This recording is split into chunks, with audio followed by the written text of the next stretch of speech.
This is not merely a building. It's a sanctuary of remembrance, a threshold where the veil parts, and minds once lulled to sleep begin to rise. This is the house of reawakening minds. I entered in silence, intellect and despair, seeking refuge from illusions thick in the air. Walls lined with scrolls, lectures dense with light, where knowledge resurrects what was hidden from sight. No pulpit performance, no charismatic show, just a word in its purity, allowing the soul to grow. History unpacked with surgical precision, exposing falsehood, restoring vision. They taught me jurisdiction, the power of a name, how to stand in one's truth, free from legal games, from colonial codes to Moorish descent. I learned that ignorance is the true imprisonment. Not just a church, this is consciousness refined. I found myself inside the house of. This is sacred ground, not just wood and stone. A haven for the seekers who once felt alone. Here the veil is lifted, the contract unwinds. In the house of reawakening minds. Truth is the altar, wisdom is the flame. Every soul remembered, every bloodline reclaimed. Time collapses and the spirit aligns. Inside the house of reawakening We minds. speak of capitives, diminution, and trust law with grace. Pulling veils from the statues that distort the race. Reverend Doctor don't preach, she teaches through metaphysical keys and universal speeches. From Egypt to Amexim, maps are redrawn, and the minds of the lost are profoundly reborn. They decode etymology, undo the brands, expose how black was a corporate sleight of hand. This is reclamation through language and tone, where status is corrected and sovereigns are grown. From natural law to the astrological signs, the cosmos converge in these sacred confines. This ain't dogma, it's the science of the divine. Every lecture a seed in the garden of the mind. You said know thyself but gave no guide, until I found the house where illusions died. Here the soul remembers, the contract is clear. We are the heirs and the ancestors cheer. This is sacred ground, not just wood and stone. A haven for the seekers who once felt alone. Here the veil is lifted, the contract unwinds. In the house of reawakening minds. Truth is the altar, wisdom is the flame. Every soul remembered, every bloodline reclaimed. Time collapses and the spirit aligns. Inside the house of reawakening. They don't ask you to believe, only to remember. You are not lost, you've simply been rendered. Redacted by systems, misclassified by law. But the house restores what the paper man saw. It's not just theology, it's the restitching of fate. The alignment of cosmos with your birthright state. Genealogy meets metaphysics, past meets now. The veil is a lie and this house shows how. They speak a treaty, jurisdiction and name. That being black was never a rightful claim. They restore divine memory through patience and fire. Raising minds from bondage in the conscious empire. No choir needed when the frequency's high. It's the house where illusions die. House of reawakening minds, where scholars become sages and the forgotten reclaim the eternal.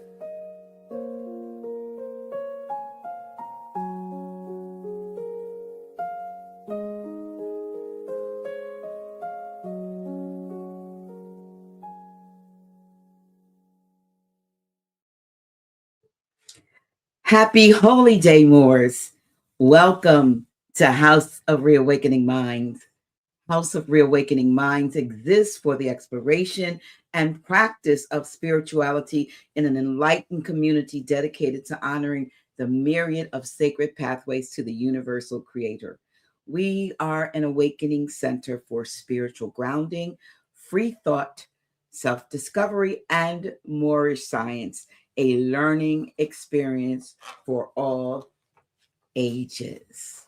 Welcome, welcome, welcome to the House of Reawakening Minds. We welcome you. We welcome you one and all, and we trust that you are having and are having a wonderful, wonderful holy day. Before we go further, please be sure to like, share, and subscribe to our channel if you have not already done so.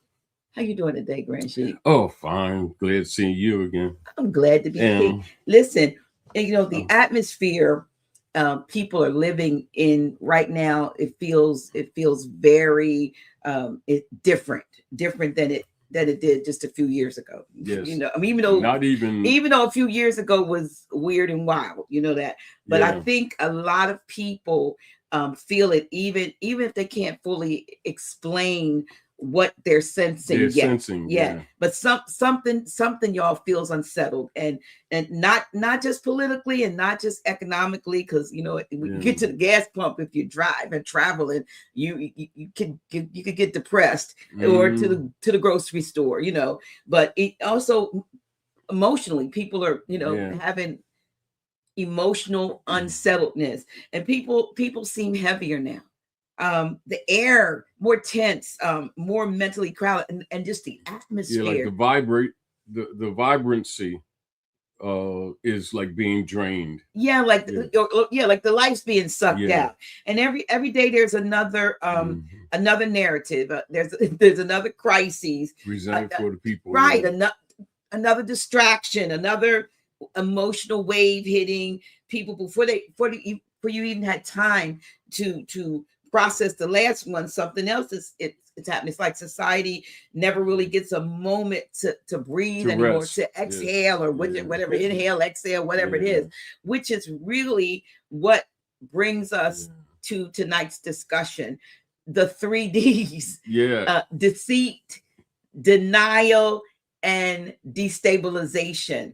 Everybody keeps talking about moving from the 3D reality these days, but I think many people are unknowingly living inside another kind of 3D altogether. You know. And one of the reasons people feel so unsettled, I think, you know, is because in the controlled and contrived modern environment, you know, that we're all by default subjected to, keeps people in a constant state of emotional stimulation, you know. Because years ago, like if you notice years ago, Dr. G, you know, where information moved usually from mouth to mouth, people socializing, etc. So it moved differently, you know, because human beings being social beings anyway, had more distance between events and daily life. And now the entire world, you know, enters people's minds instantly through a screen. Right. You know, through screen and the quick communication systems. So before anyone, you know, is even fully awake, right, to the environment in the morning even, you know, they're already being emotionally stimulated and reacting to something happening somewhere in the world, etc. And over time, you know, those stimulations, those influences, changes people psychologically, because when confusion becomes continuous, which it does, you know, with the constant pressures and stuff, you know, people stop slowing down long enough, you know, taking time to really meditate and to think, you know, to observe things carefully and analyze things carefully, more carefully. Right. So they begin to reacting emotionally first and reflecting later.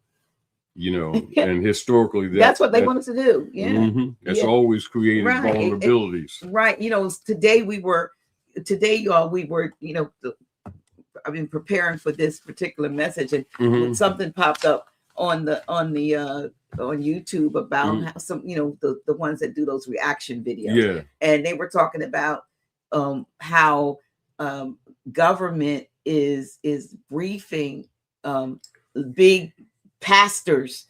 I mean, not big pastors of large ministries are being briefed by the government on something, and the speculation was how to speak to the people, their people, about maybe they're coming forth with this disclosure, because this whole disclosure thing actually, you know, blows a lot of the religious dogma that we have been under out the water if they tell the truth, if the truth were to be told. But the fact that they're briefing pastors of you know, Lord, not the little folks, not the little pastors, the little corner churches. They're not telling you nothing, but the TDs and the dollars and the folks that have the masses, community control officials. Right. But you know, that is interesting. But you know, I think one of the things that people underestimate is actually how much pressure the nervous system absorbs over time. And you know, it's interesting because these things have been studied, these things have been researched for their effectiveness anyway. It's not happenstance that folks are being bombarded by things that attack the nervous system. And really looking at it, you know, is by design, but continue. Right. But people are trying to function normally while carrying, you know, we got years of tension. Even if we just go back to 2019, you know, we carry, you know, nobody's, you know, still looking for that new normal, because the old normal is gone. You know, the old paradigm has shifted, been broken, been shattered, or whatever. Everything that we thought we knew, everything that we thought that we could depend on has been done away with, and is being done away with. So, you know, there's now, you know, the financial uncertainty, nonstop, you know, the media, you know, chatter and noise and emotional division. Families are being, you know, divided again. You know, over what's they never stopped. Well, right. But you know, it's becoming more apparent. It stepped up, right? Because you know, there's social pressure, and after a while, you know, all of that weight, y'all, accumulates, and because everybody, you know, around you, you know, and it seems, you know, overwhelmed too. People begin thinking, that level of stress is normal. And it's like looking for a new normal, but it's not normal. It's just common. There's a difference. And it was commonly, you know, pressed upon the people. And that's true. It's true. And the interesting thing is to observe that it's not natural, that it's artificially induced. And you know, these contrived modern systems now compete aggressively, you know, for the human attention, because attention influences people's perceptions of things. Absolutely. And that's why algorithms matter so much now, even, you know, and even the fact that it's used as a tool. And so most people here, new? Do you think it's that's really new? not new? Because you know, back in the day, there was Nielsen ratings and stuff. There must have been there were test folks that put stuff on. They must have had something on their TVs, and they were influencing the people. Well, based on what the people watched, it seemed to have an interest in. That kind of thing was happening. Happened back in the day, but now. AI with the algorithms, they can move things quicker. I was in the car the other day, and I forgot where I was traveling to, but I hit something accidentally. I don't know what I hit to this day, and all of a sudden, Gemini or somebody started talking to me on my phone about going somewhere, and on my car, about going. A male voice started talking to me. And I'm dialoguing back. I said, well, I don't even know how I got to you. And then it said, well, maybe you just touched something. That was like going back and but nevertheless, if you need my help, you know, whatever. And I was like I think I know I was Planet Fitness. It said something like, if you need my help getting the Planet Fitness. I said, I'm sitting out in front of Planet Fitness. I'm having this conversation with my car. With my car, and it's telling me that if I need help getting, I was literally sitting out in front of Planet Fitness. But I said, well, okay, so well, if you need me, you know, I said, I don't even know how I got you this time. I said, this was an accident, so likelihood is that I will not accidentally, you know, call you again. But it's just the undelivered. You know what I mean? It was in my conversation because I was at Planet like a pocket call, huh? Oh my goodness. Yeah. That's true, Dr. G. Yeah. You know, and you know, these modern systems, like they do compete aggressively. Yeah. Now, and so most people hear the word constantly, you know, like algorithms, etc. But they don't always stop to think about how deeply, you know, or how powerfully these systems influence us and shape our emotional atmosphere, right? Absolutely. So what people see repeatedly by design affects them logically, affects how they feel, it affects what they fear and what they focus upon, you know, and even what they begin to believe or that they believe about the world around them. Yeah, I mean, it's interesting, yeah. I see it every day. every day. You know what I mean? Yeah. Yeah. And so people often, through the process of just getting up and being influenced by all these pressures, etc., they often think they're simply observing, reality, or they look at it as this, this is real. This is what type it is. thing, or natural. And when in many cases their attention is actually being guided continuously by designed systems to keep them emotionally engaged. So it's interesting to think about, who's operating the system, what is their agenda, Right. and emotionally charged content, tend to hold their attention very effectively, particularly if they're not being discerning. Right, which explains why people can wake up feeling relatively peaceful, and within minutes suddenly feel anxious or emotionally unsettled just from scrolling on your phone. Which is probably why the suggestion is that the first thing that you not do when you get up is grab your cell phone and start scrolling, because you really think what I'm learning to do though is to sit quietly. A lot of times I didn't sleep much anyway. Contemplate. But be contemplative and be in a meditative state. Take a deep breath, woosah, even though you haven't gotten out the bed yet, but just to be able to center yourself, get grounded.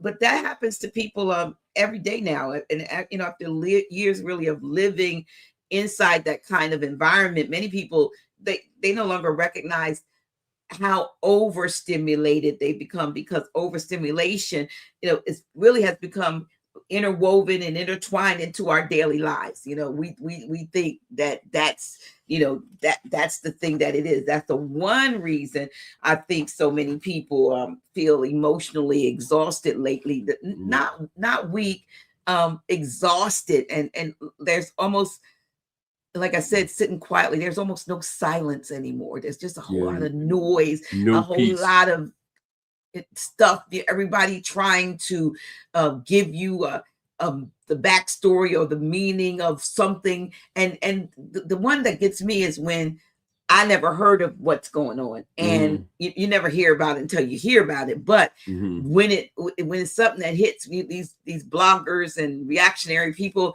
they all grab. They're no different than media. It almost looks like mainstream media, because they're all bombarding you. Almost like but it's almost like a puppet show.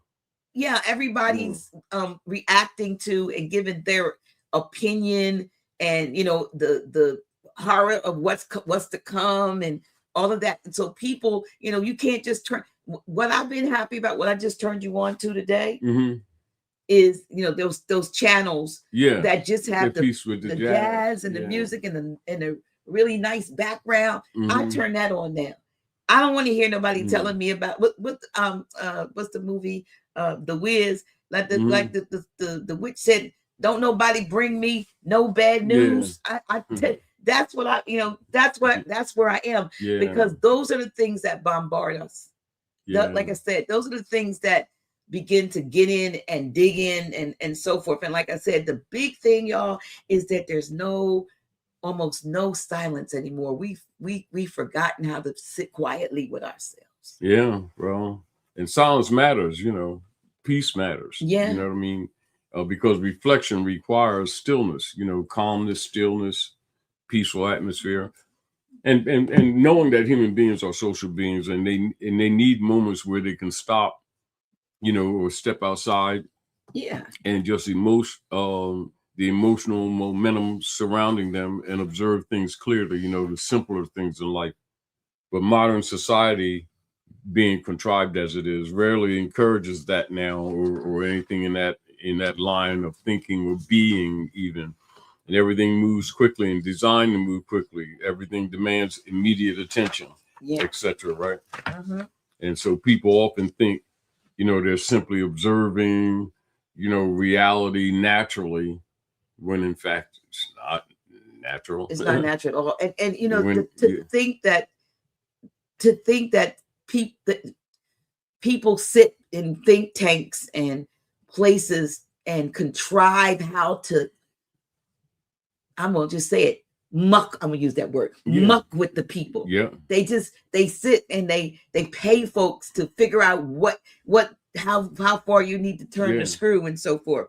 The fact that is, that, and it's interesting when you actually begin to recognize that is, you're actually being engineered and actually looking at it and observing people being influenced by it. And when in many cases their attention is being guided continuously by contrived systems, which are designed to keep them emotionally engaged and emotionally charged. The content that is presented to them, tends to hold their attention more effectively. Right. Then again, motive. Look at motive.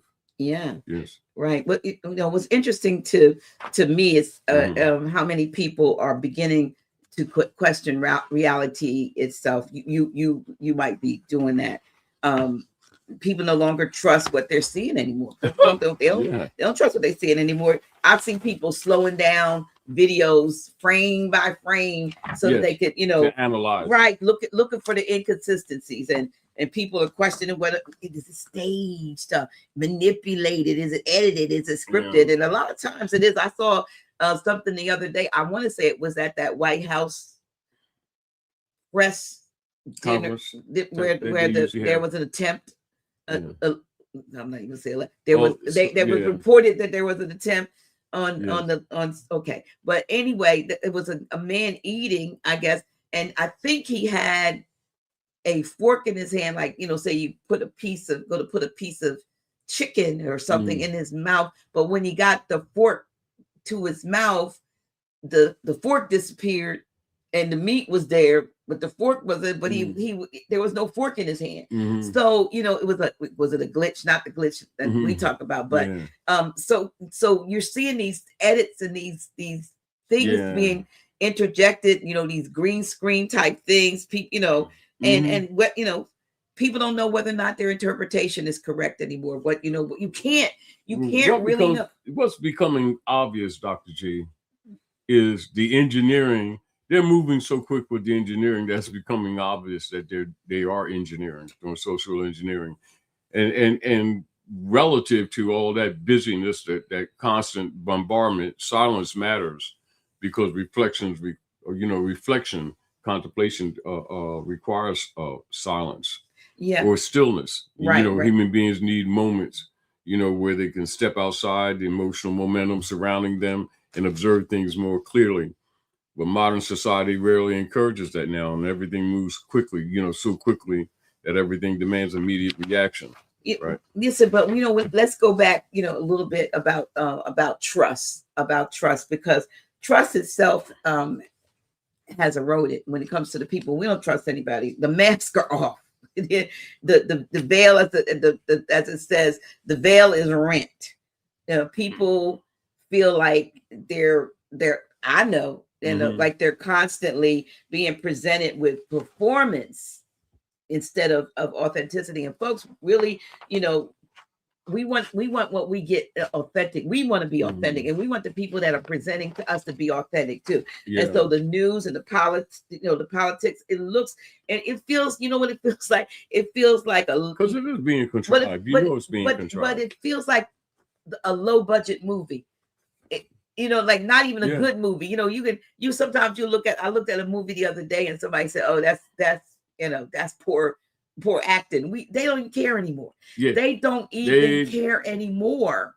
It's like we talked about before. They don't even try to prove, how do you say, they don't go through the expense of trying to make things real. They just BS and come at us. They just come at us, like any kind of way. They don't even try to, how do you say, like we talked about before, they're all masked off. Right. And then, like I said, and you know what? There's I don't even know what scripture it is, but when I said the veil is rent, there's a scripture that says the veil in the temple is rent, and it meant, some folks took it literally. Interpretation is one thing, and what it really context is another. No, when you look at it, like the delusions and illusions are dying. But if you really know who we are, for my body, your body is the temple. So the veil, whatever was between us and knowing truth, experiencing truth. Now the curtain, if you will, the veil or the curtain has been torn asunder, been ripped down the middle, and we can look in and go, we can see who's behind, this is that like the wizard. So the dog god, is pulling back the curtain in us. Right? Whoever, the Most High is pulling back the curtain in the people so that we within ourselves can begin to discern truth. But like I said, and I believe they know this. And that's why, like I said at the beginning, there's so much nonstop. To keep us distracted. Keep you distracted, because like I said, before you can figure out one thing, then it's another thing, and it's this and it's that, and they're revealing this, and it wasn't true, 20 years ago, but now they're admitting that it's true, but they're even fudging the truth. I saw, and y'all have to forgive me. I saw, this was an interesting one. I don't even know. I'm going to go back and find it, but I saw a reaction video where the guy was showing about 9/11 and how far back 9/11 was. You know how we talk about they have to advertise or broadcast what it is they're going to do before they do it.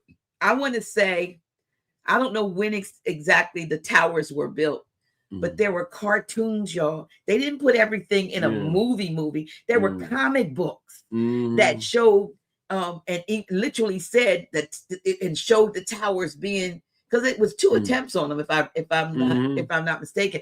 But there were comic books back in the 80s and 90s, and I wasn't reading those kind of, so they put sometimes they hide stuff where, majority of us in the Marvel types, in the Marvel comics had a lot of this stuff hidden in, not hidden, it was open. Like telling you things that were going to take place. Absolutely. I mean, you think the Simpsons have and like I said, I believe, like I said, since we know that entertainment and all of that is under government control, has been. We can go all the way back to, remember the War of the Worlds, which was on the radio, I think it was, right? And you had people jumping out of buildings, committing suicide because of the presentation that was Orson Welles and so forth. And so they were like, they not ready for the truth. But they were orchestrating stuff to the point where folks, it was influencing people, and people were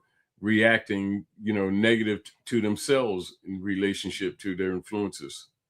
Look, somebody asked the question. Let me see if I got my little cookie thing so I can pull it out. Somebody asked the question. Let me get over here. It's a couple of them. I just want to put this comment up here. Is Trump the wizard, or is Rockefeller? You can look at them all. Like I said years ago, one thing that I recognized with Trump, that Trump was assigned to actually expose the system, and actually sort of like a puppet, make it so obvious that even a dummy can see that the system's contrived, that it's corrupted. And even though they would attack him personally, if they pay attention, that he was actually signaling. You've been saying this about Trump being assigned. I'm gonna be honest with you. You've been saying this for a while, and I mean, and I try, but I mean, like I said, I try not to, take sides, because sometimes, if you hear a conversation, the orange man, you'll be places and you'll hear stuff, which is a distraction, right? But I try not to get it, because they want you to get in and say, They want you to get personal, so you don't pay attention to details. Right. Never take it personally. But here's the point I wanted to make and ask you: do you still feel that he is really that good guy, white hat? I never did. Oh, you never felt, because no, I never did. Because he's assigned. Assigned does not mean necessarily positive, which I said before. And a lot of times when I said it, you see me qualify. Let me qualify so people don't think that I'm supporting him. It's not it. They need to pay attention to what he's doing and understanding the reality, just like the people are deceived because they keep thinking the U.S. is a country and it's a corporation. He's assigned. He's what?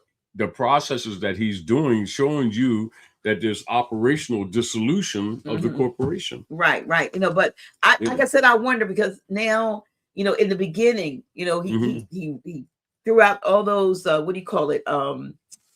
Platitudes. Well, not just platitudes, but he was, what do you call those things that they sign? Executive order. Executive orders that seemed like, they were in our favor for the people and so forth. And then like this, let's talk about, I know this isn't part of what we scripted, but they've never been this war, this farce that they're calling a war.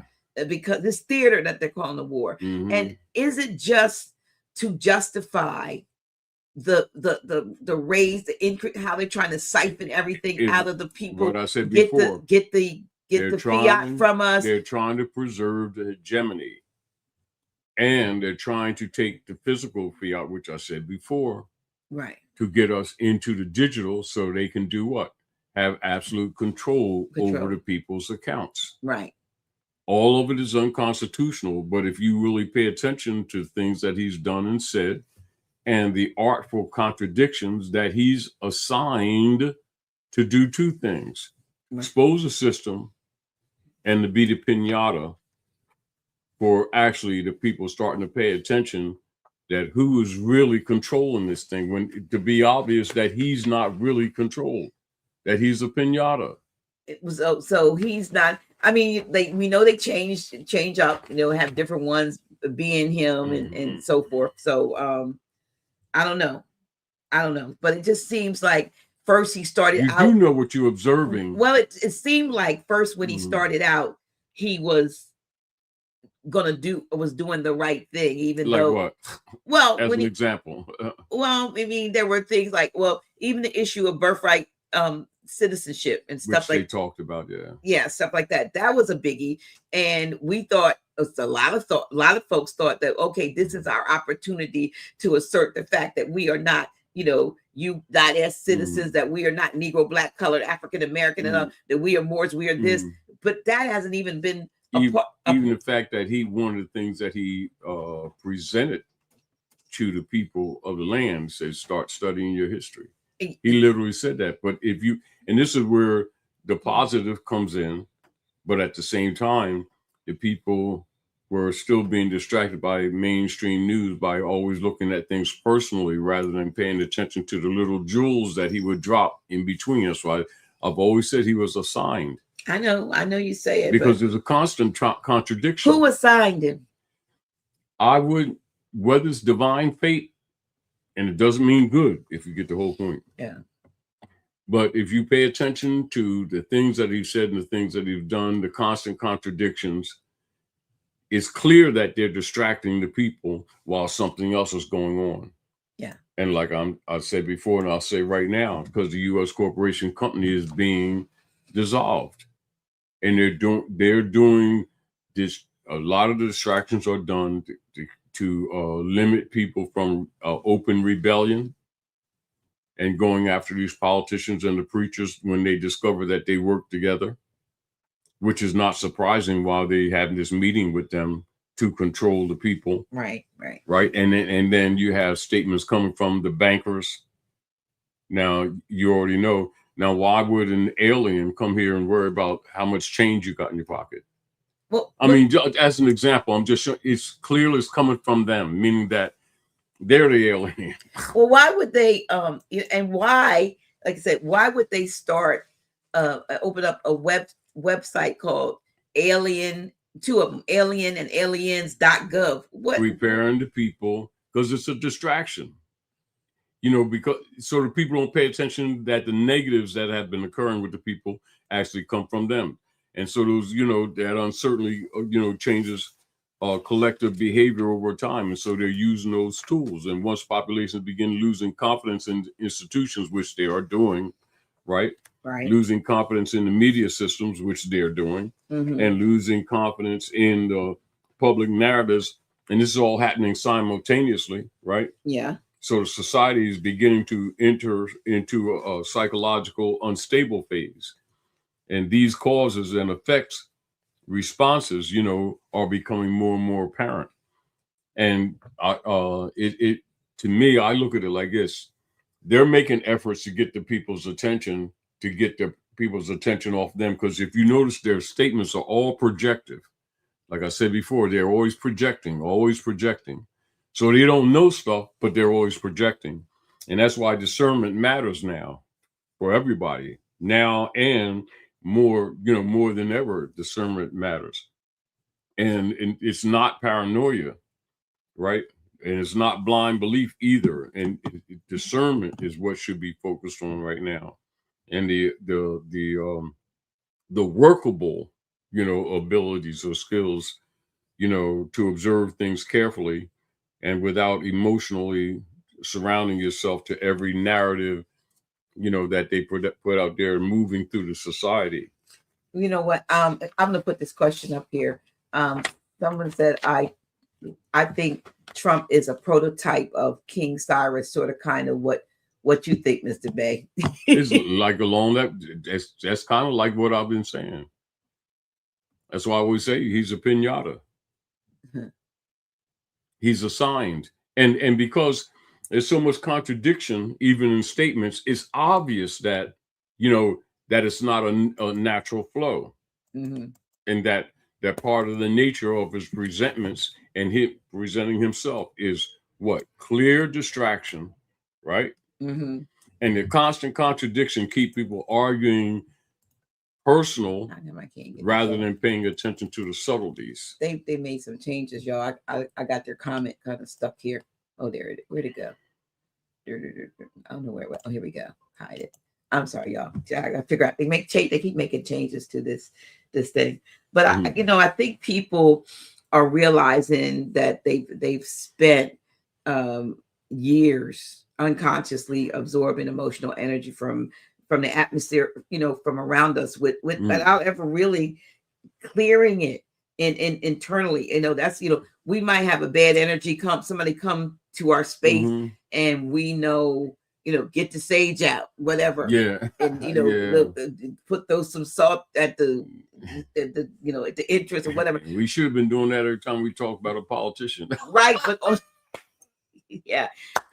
But you can sense people. You can sense people now, and they're, I'm gonna put myself in there. But we're mentally, emotionally, and spiritually tired, or as old folks used to say, tarred. We tarred. We are tarred. Like my shirt say, we the people is fed up. We're tired, and sometimes we don't know even exactly why we feel so heavy all the time, because we've been functioning under nature's interfering, not allowing us to go for the BS, the projections, right, and the distractions. Yeah, but we've been functioning under the delusions, the delusions and the tension and distractions for so long that tension starts to feel normal. And have you ever gone through a cleansing? I don't know if you out there, purging or something.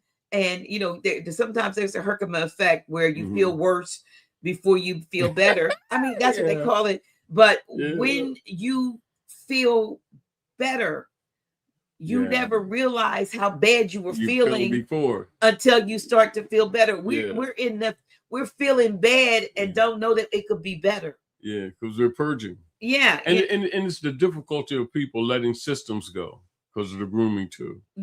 So once people lose that natural center internally, they often begin, searching outside themselves, for something to restore a sense of stability, because everybody wants to be stable, Well, let me say this, but that's why protecting your peace matters now, in a much deeper way than what we used to think. You know what I mean? Because if somebody never disconnects, uncouples themselves from all the noise and the distractions long enough to reconnect, with themselves internally, y'all, because we too many things are happening for that quiet silent time. That's spiritual connection, right? You'll eventually lose touch with your own emotional center, and you don't want to do that. You want to. Peace is important. Yeah, even the Bible says, and I have to throw it in every now and then because I was a preacher for many, many, many, many years. And the Christ degree says, peace I leave with you, peace I give to you. Right. You need peace. You need peace. And this is why I've always said, and also says what? Follow peace with all men. Right. So we can't even have peace with ourselves. So it's hard to have peace with others, with other folks. Yeah. And it's like I said before, when you begin to look at the book not as something to worship, if you look at it in its more civic nature, you can read it better, because that's one of the oldest patterns or recognized patterns in history. And so during uncertain periods, people naturally look for reassurances, and this is one of the reasons why they've been able to misuse dogma as religion for controlling the people. And they look for something solid to hold on to psychologically, but when societies are filled with confusion, fear, and that non-stop emotional influences that they put on us, and the pressures, many people stop examining things carefully. They just start accepting things and still paying attention to the details, right? Because they're exhausted mentally. And what that pressure is to create that exhaustion. And that's the purpose. Like I said, to think that people are actually sitting around somewhere, concocting, planning. Because now you always quote the general, the mission statement from the General Education Board. What did it say? But I heard a sister reading. Sorry, I have hiccups. I heard a sister reading the other part of it, and it almost sounds like silent weapons for quiet. Because it is. They're all connected. Because you never read that part, but before they got to, they're connected. It's like it's obvious. She was connected. reading this, and I was like, it says, and we send our children to these people we deliver our children educate them because we trust them. Problem.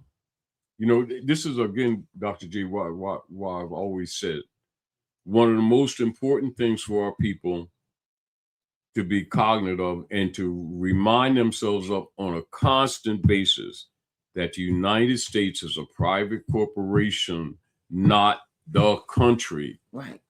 Part of the protection that they get is we keep associating it with ourselves. And then there's a subconscious allegiance that we keep displaying that actually preserves the system. That's where the contradiction is that uncertainty that you talk about. And so during uncertain periods, people naturally look for reassurances. Yeah. They look for something solid to hold on to psychologically. Absolutely. But when societies are filled with confusion, which there are, fear, and nonstop emotional pressures, the people stop examining things, carefully. They stop paying attention to details. We talk about that all the time. And so this is why emotional discipline matters so much, particularly now and in these times, right? During periods like this, not emotional suppression, but discipline, to build the ability to slow yourself down internally before reaching or reacting to every emotional current moving through society, because it becomes obvious that we're being actually engineered. Yeah, well, I think that's one of the hardest things for people right now, because everything feels designed, like I said, to provoke immediate reaction. And we like I said, we talked about this on a previous broadcast. I think it was "Are We Being Played" or something like that. And maybe even another one, a couple of other ones. The moment something happens, everybody's expected to instantly form an opinion, to choose a side, pick a side, and become emotionally invested. I don't want to be in every fight. I personally don't. And I get phone calls from some of y'all all the time. You know what I mean? And people think we know everything that's going on, and I absolutely don't. And we pay attention to, a lot of, that's why I've always said, for people to pay attention to the geopolitics, because we've trusted the system so long and so constantly, so generationally, is that it's in our faces And that's why we didn't see it, because we've always accepted governing, not unlike a child accepts a parent. And so we've trusted them, and that's that. They've gotten used to it. We've gotten used to it. Right, right. Excuse me just a minute. Yeah, but the fact of the matter is, and many, very, very few people really are stepping back long enough to ask themselves, to ask yourself, what all this constant emotional stimulation is really actually doing to you. What is it doing to you internally? I mean, I take a holistic approach to a lot of things, as some of you know, and over a period of time, it does have an effect not only on your emotions, but on your physical self, on your body. I mean, stress, for instance, if you stay in a stressful state too long, it raises something called cortisol. Cortisol is a lot of times responsible for the visceral fat. You think that you're fat around the middle because you ate too many, I hope you're not eating McDonald's, but you're eating the wrong foods and so forth. Sometimes what we're carrying, when he said, we're carrying the weight of the world, not on our shoulders, but we're carrying it around our middle, if you will, because of stress, because of all of the things that are coming, all of the fears, all of the uncertainty, and so forth that we're dealing with. And because after years of living, unfortunately, after years of living this way, many people don't even know what genuine, like I keep saying it, genuine stillness is, what it means to be quiet, what it means to listen to that still small voice that's inside of you. Their body, it may be resting. Your body, you lay down, but your mind constantly running, never really settles, and your nervous system never really settles. And eventually, we function, from accumulated tension without even realizing. But I'm saying, it can have a physical, a devastating physical effect on people, because like I said, that middle, when you have that visceral fat, we're talking increased instance of a heart attacks and strokes and all of that kind of stuff. By design. Yeah. And like I said, I wish I could throw that picture up and show myself, my before and after. But the thing of it is, and with what I saw in a picture just recently of me from 2023, I was like, what was I carrying?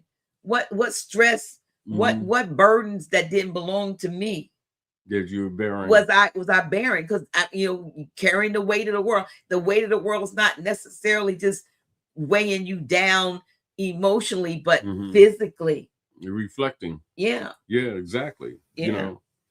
And that accumulated tension, which is basically what that we all are subjected to, and not being, in a discerning mind, not looking at it, or being affected by it, right? Yeah, absolutely. And so that tension affects our perceptions, and once they remain under prolonged emotional pressures, the patience weakens, right? Yeah. And the capacity to reflect on things, that weakens, right? So people can become easier to provoke, because of their nervous system being, stressed constantly and already overloaded before the next potential stimulation even arrives. Yeah. But this is all by design. Yeah, I know, but it's just that we don't, and then you got the people trying with all of these processes, trying to get out from under the system, trying to save their homes, trying to get back their vehicles that have been confiscated, and a lot of trying to get back their peace, their estates. Yeah, their estates. And yeah, because I mean, I deal with it so much, with so many calls. I mean, that is stressful. Y'all don't know. That's a constant. Like when I get phone calls and I have to hear somebody's horror story, it's like I'm the what do you call it? We go down to 12th Street where you dump the trash. Yeah. I folks don't realize it. And we do it to other people too. I'm not the only one that is done to, but people come and call and mostly call and dump. Like I hear the beep, beep, beep, beep. The truck's backing up. They get ready to dump on me. Right. And we do that to other people sometimes because we feel better sometimes when it's a shared, you know, you don't, it was said, I cannot bear these burdens alone. Yeah. But it's rough when you got your own, plus you got everybody else's coming at you, and you got this whole system set up to undermine you and destroy you. And well, then they now, and it's just like what I said before. Didn't they say that was what they're going to do? That they put the pressure, economic and social pressures on the people until they crack up. Because that's basically what it is, you know. And the interesting thing, Dr. G, they said they're going to do it. Yeah, it's not like this stuff just, you know, like you look at it and analyze it because it's there, but they literally wrote it and said they were going to do it.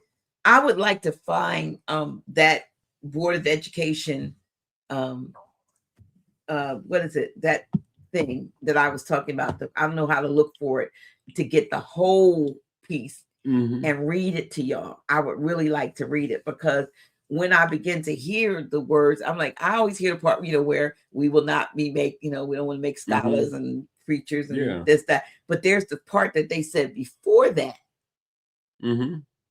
Is that all on the philosophy page, or is it just that the philosophy page is more synopsis? So which where makes it obvious where that it's an agenda. It's the General Education Board, 1902. Okay, because y'all, it's not like they hid it, because they didn't hide it. Wrong. Yeah, but I just want. But again, they also, remember what you already know, Dr. G. They also trained us not to read. Right. And also what they said, keep us so busy that we're not paying attention to details, which is what you said. Right. But it's not that they didn't say that they were going to do it. It's not like, it's almost like a game that their arrogance and contempt for us is so deep that they literally put it for you to see, and that you can't say they didn't say it because it's there. Right. So I'm trying to find what they, I would, if I was them, I would hide that. I wouldn't even make that. No, like we said before, you already know them. Most of them dealing with dark side psychology. You know, that from a karmic perspective, that's to protect them from, you know, karma, because they've told you so. You know, not unlike the Bible says, you know, when the people start talking about, you know, the devil, and he says, all I did was call, you followed. That's the karmic. Right. So that means you're being told. That's so that you still got to take responsibility for what you do. Yeah. I don't, because that's basically what it's saying, that you know, just like when it says, you know, every man, woman, and child must confess their own. That means that you're still responsible to you. Right. So that also implies in the spiritual realm that we're more spiritually cognate than we allege ourselves to be, and that we haven't actually been using it. It's almost like a charge of responsibility and accountability. Yeah, I'm trying. I'm not talking because I'm trying to find it, but once I find that, I'm going to.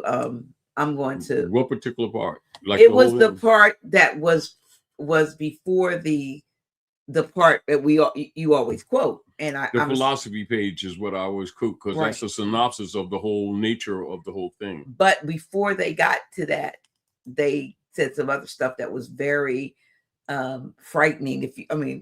Allow to say frightening, upsetting. That was that's the way they looked at people. That's the contempt I mentioned. You're right. You know, and part of that, I think I wrote to that. Wrote part of that with a little book with Prime Minister. Yeah, for the general education, the dangers of the general education board. Oh my gosh! Like I said, it reads like the to me, like the quiet, silent. Because they're all connected.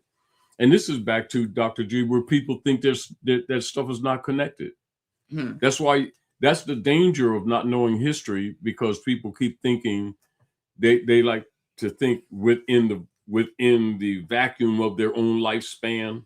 And so this is another reason why people are easy to manipulate, because they don't understand that people operating in government actually contrive controlling people like a product. The people, it's like what we talked about before. People, it's hard for people to accept the reality of human trafficking, and we've all been trafficked. Yes. When we're looking at it externally, like when we see it blatant with someone else or with children, we think it ain't us. Right. No different than like people will look at them, the motive, right? As an example, like you mentioned, the wars that's going on, right? So people who don't understand the geopolitics can't rationalize from a moral perspective why the owners of the United States Corporation Company, murdered them 160 some odd children in the schools, right? Girls, right? What they did, they calculated the average a female, how many children she has, 2 point something averaging, and they add them up with the 160. And so in operations of genocide, which they admit to, with the 160 some odd girls that they murder, and they do that on a regular basis, right? People keep forgetting they did it to us first here, right, in North America and in Canada. How fast people forget. So that averages up to what? 1,000 lives in the future. That's cut off. That's not even, and the multiplicity of them. So then they measure the generations, right? And then they measure the children of the children, and it compounds. So the wars that they're running, people are looking at them one way, and usually from just economics, and they're looking at human genocide operatively. And like you said, just like in King Albert, like as an example, when they literally say, and this is again why I say a lot of people should read to remind themselves, because we're always thinking moral. We have a tendency to not look at the fact that these people are evil. Right. And because we're not thinking evil, we have this tendency to keep thinking that they are not. And they're blunt. That's why I always tell people to read their security page, because that's part of what you were saying earlier, right? And it's only a page. It's not even. It's the whole thing can actually go on one page, actually, because it's only one paragraph right on the other side, right? Right. See that? And they got a wide margin, right? And that ain't all. And that's only 79. Yeah. Hold on. And what's that? 25 years. That 79. So that and goes what do back they call to the it? 50s. And what do they call? And what do they call it? The Quiet War. And what do they call it? The Third World War. World War. And they're talking in the political venues now as if Third World War is starting. It's already. And it's past tense. So it shows you how even in our faces, they're actually playing with time cycles. And the people thinking the things that they're seeing now, thinking they're beginning now, and it's already in operation. It was in operation with our parents, meaning that even with the bio, where they talk about the bio. And so most of us be looking at our people in our families and our parents getting sick. Yeah. With pneumonia and TB and all those different diseases, not knowing that they were introduced to them. They weren't natural. You're right. But we look at them as if they're in nature. You want me to read that? Yeah. This is the security page from the United States government operatives, the owners of the United States themselves, directly from the people calling themselves government. Who wrote this right here? That's them. That's from them. That's what they wrote. It says, excuse me, this executive order was authorized October of 1969 to counteract the minority, parentheses, Blacks, Indians, Latinos, Puerto Ricans, and poor whites in their rise from up under the depression and powers that be. And they're always talking about them, and they're talking about the system. There's your system. This is their system manual. It wasn't meant for the public.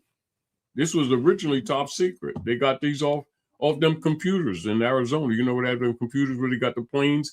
And even now they're talking about what? Taking a lot of the planes out of the desert and reactivating them because they can't build them fast enough to continue these wars. So they're going back to old plane frames that are in the desert now to reactivate them. Really? Right now, they're talking about that right now. That's been sitting there weathered and with sand. It's because they can't build them fast enough because they're not genociding the people fast enough. They're telling you what they're doing. It says it is patently impossible to discuss social engineering or the automation of a society, i.e., the engineering of social automation systems, silent weapons, on a national or worldwide scale without implying extensive objectives of social control and destruction of human life, i.e., slavery and genocide. This manual is in itself an analog declaration of intent. Such a writing must be secured from public scrutiny. Otherwise, that's why this was listed as top secret. This was not for public display. This is among the politicians themselves. Continue. Otherwise, it might be recognized as a technically formal declaration of domestic war, which it is. Furthermore, whenever any person or group of persons in a position of great power and without the full knowledge and consent of the public uses such knowledge and methodology for economic conquest, it must be understood that a state of domestic warfare exists between said person or group of persons and the public. So they are in war against us. The solution of today's problems requires an approach which is ruthlessly candid, with no agonizing over religious, moral, or cultural values. You have qualified for this project because of your ability to look at human society with co-objectivity and yet analyze and discuss your observations and conclusions with others of similar intellectual capacity without a loss of discretion or humility. Such virtues are exercised in your own best interest. Do not deviate from them. This publication, which marks the 25th anniversary of the Third World War, called the Quiet War, being conducted using subjective biological warfare fought with silent weapons. This book contains an introductory description of this war, its strategies, and its weaponry. May 1979, number 74-1120. So at the time of even then, and that's 54, when he was setting this up, that was the 25th anniversary of the Third World War. Meaning the Second World War, the Third World War was initiated right after it. Now you understand. That's why I always tell people, when people are looking at what's happening in West Asia and with APAC, etc., and everybody gets persimmon lip and act like that ain't got nothing to do with now. It has everything to do with right now. They have us thinking past tense and is present. That secures them from scrutiny because we're cyclically out of time, and meaning that our mind is thinking past tense and they're operating on us presently, and so they can direct us and control the narrative, which is really what you're talking about here. Because as soon as we, we're talking, I recognize it immediately. And the deal of it is when you're aware of the geopolitics, people who are controlled by the timeline, they think that you're out of sequence. This is why it's so hard sometimes to have these kind of conversations with the general public. They don't know that we're being manipulated. I mean, we've seen pictures with the so-called, they'll say, oh, those were carvings of the Anunnaki, and you see them with they talk about the tablets of Thoth, the this, you see, isn't it interesting? You see Apple Watches on their hands and tablets. Yes. Not we thinking, and they'll show us the ones for the 10 Commandment, he breaking clay. No, isn't it interesting? We talk about looking things you can look into and see. Maybe that's the. Isn't it interesting how when they're trying to, this is called projection, right? Mm-hmm. That these beings literally are posing for the cameras, mm-hmm. and you can see features and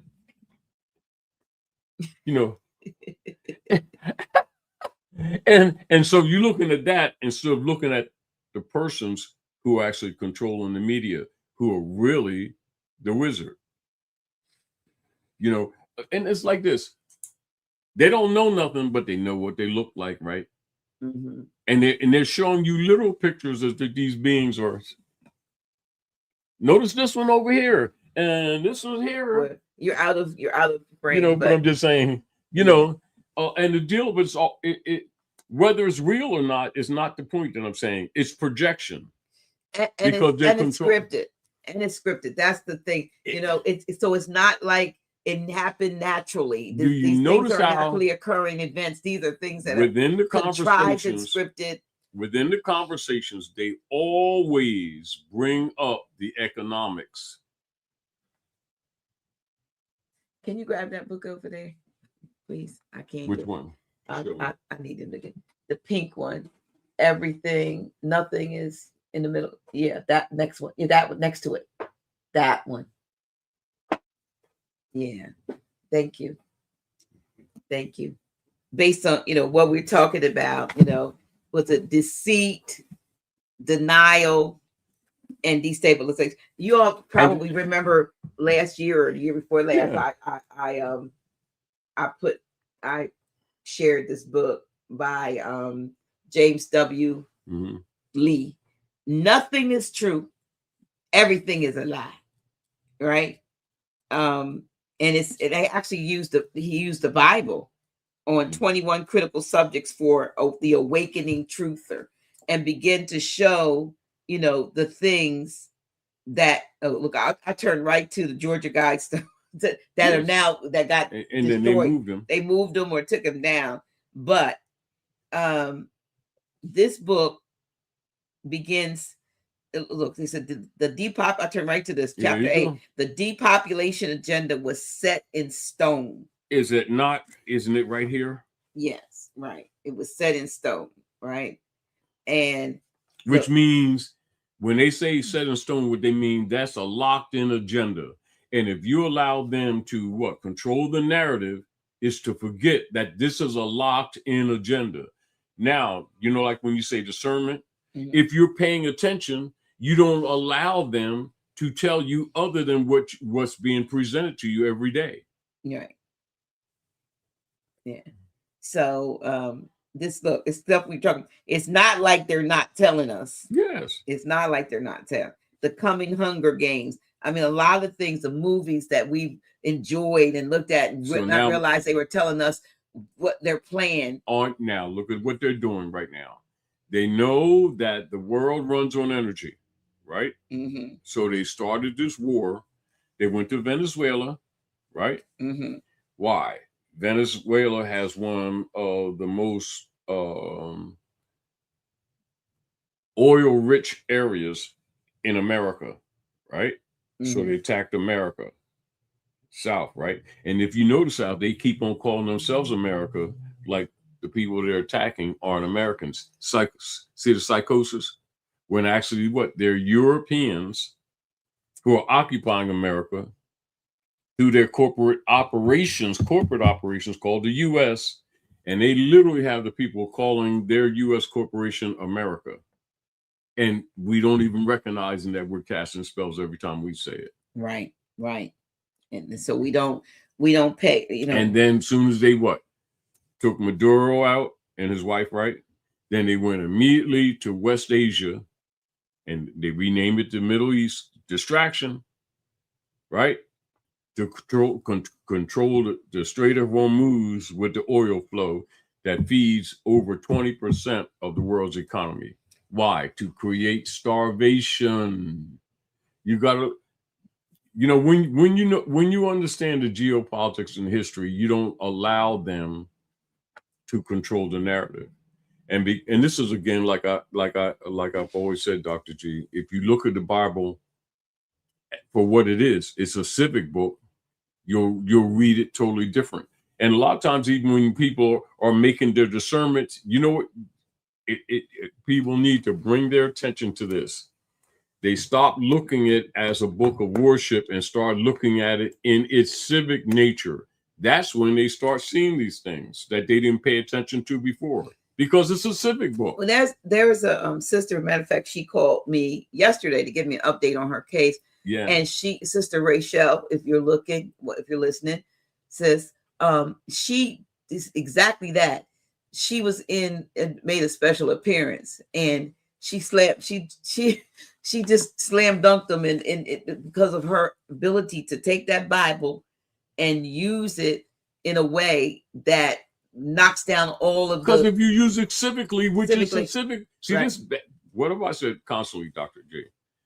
I said one of the biggest mistakes that people make when they keep looking at the Bible is they have been tricked by the priesthood and the politicians to look at it as something to worship, and it's a civic book about hereditaments and estates. Its main focus about hereditaments and estates, and people keep looking at it like it's something to worship. This is why people don't understand it. If you look at it for what it is, a civic book, you'll immediately see it totally differently. And of course, this is why when people who know that, and they usually don't look at it with that intent, but they discover the civic nature, then they go in a civic forum and use it. That's how they be beating the dark priesthood. Not, knowing that these magistrates are magistrates of the private corporation. Isn't that back to what we've always talked about to try to keep people's head clear? Whenever you're dealing with them, always think Clearfield doctrine, because this is basically what the bank was telling the courts. That you're just a corporation. If you stop allowing them to make you thinking it's a country, you'd be better served to protect your estate. When they can control the narrative and make you think that that's your protective mother nation, they got you. Yeah, there's a lot of things that are going on that have been designed for the destruction, for mass destruction. They were going into was it Saudi Arabia, wherever it was, looking for weapons of mass destruction, and they themselves are the weapons of they mass are the architects of mass destruction. That's called projection. Global destruction. Isn't that called projection? Putting it on somebody else. That's called projection. Right. Now, is even in the same book. That's a civic book, right? Right. Doesn't it say that they are what? The sons of perdition? Mm-hmm. And that he would be revealed, and his number is 666? And that they would go to and that's fro the number of a man. the earth. The number of a man is not some spooky devil somewhere. And these people keep on, listening to the priest who got their agreements with them same people. Is it any wonder, like when you say they calling the priests together to control the people? Didn't you say they just had a meeting? Absolutely. So why would they call them? Why don't they deal directly with the people? You see what I'm saying, Dr. G? Right. In other words, like, the stuff is not hidden. It's in your face every day. We look at it wrong. We look at it incorrectly. Listen, this book I highly, it's called The Laughing Jesus, Religious Lies and Gnostic Wisdom. Mhm. And I just opened the book, and I'm just going, because Right, I believe, I just opened the book. So here's what I came to. A new Gnostic renaissance. We are currently experiencing a new Gnostic. Now, Gnosticism is what they denounce, but it means knowledge. Why would you want knowledge and wisdom and understanding? All that understanding, overstanding, understanding. But why would you not want knowledge? We are currently experiencing a new Gnostic renaissance with the decline of the power of literalist religion and the modern climate of free thought. Gnostic ideas are becoming discussed as never before. More and more people are realizing that Gnostic teachings of awakening are to be found at the heart of all spiritual traditions of the world, from alchemy to Zen. They form a perennial wisdom that is our universal human inheritance. Only by recognizing and valuing this inheritance can we avoid the nascent Gnostic renaissance we are witnessing today being crushed by the forces of reaction, as has happened in the past. In part one of this book, we have focused on the nightmare of literalist religion instead of using this as a civic book. Exactly. In part two, we want to explore the Gnostic dream of waking up, which is what people are doing, to effect a genuine cure for the madness that is literalist religion. We need to clearly discriminate the living wisdom of Gnosis. Isn't that discernment that you always have discernment conversations with me? Right. Yeah. So we need to discern that living, witness of gnosis from the religious calcifications that have been suffocating it for centuries. Then we can dispense with the dogmas that divide us and preserve the wisdom that unites us. We can throw out the bathwater and keep the baby. Gnostic philosophy is not an intellectual theory about reality. It is a way of thinking designed to help you experience reality for yourself. The problem is that when Gnosticism calcifies into a dead tradition, it generates into either dogmatic religion or esoteric mumbo jumbo. It becomes either metaphysical. That's why it's always mysterious instead of what? Appealing to the very nature of the being with natural critical thinking discernment. That's why they keep us stressed. Right. And they always misrepresent themselves as having good intent when it's actually the opposite. It is not unlike what you just read here. Mm-hmm. If you look at it, Dr. J, all of it is relative and related. What happens?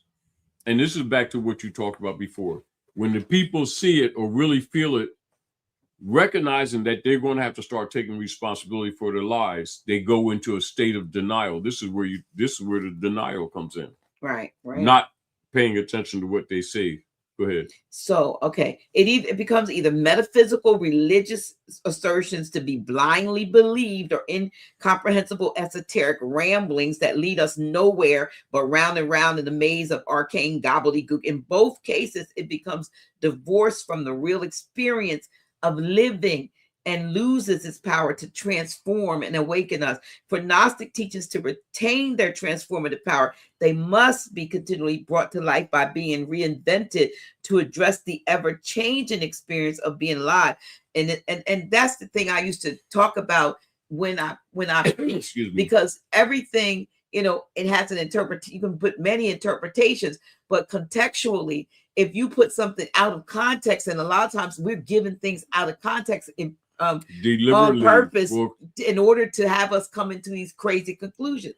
So here's what Carl Jung wrote: all old truths want a new interpretation. Matter of fact, there's a scripture that said you can't put new wine in an old wine skin, right? So that they can live on in a new form. Yeah. So we need to take these thought forms that have become historically fixed and melt them down again and pour them into the molds of immediate experience. What am I going through? What are you going through? Yes. As things age, they change. Wine changes. They fine wine. Turn into vinegar. Cheese changes. Today, for example, we can't hear the music of Beethoven as it was heard when he wrote it. Then it is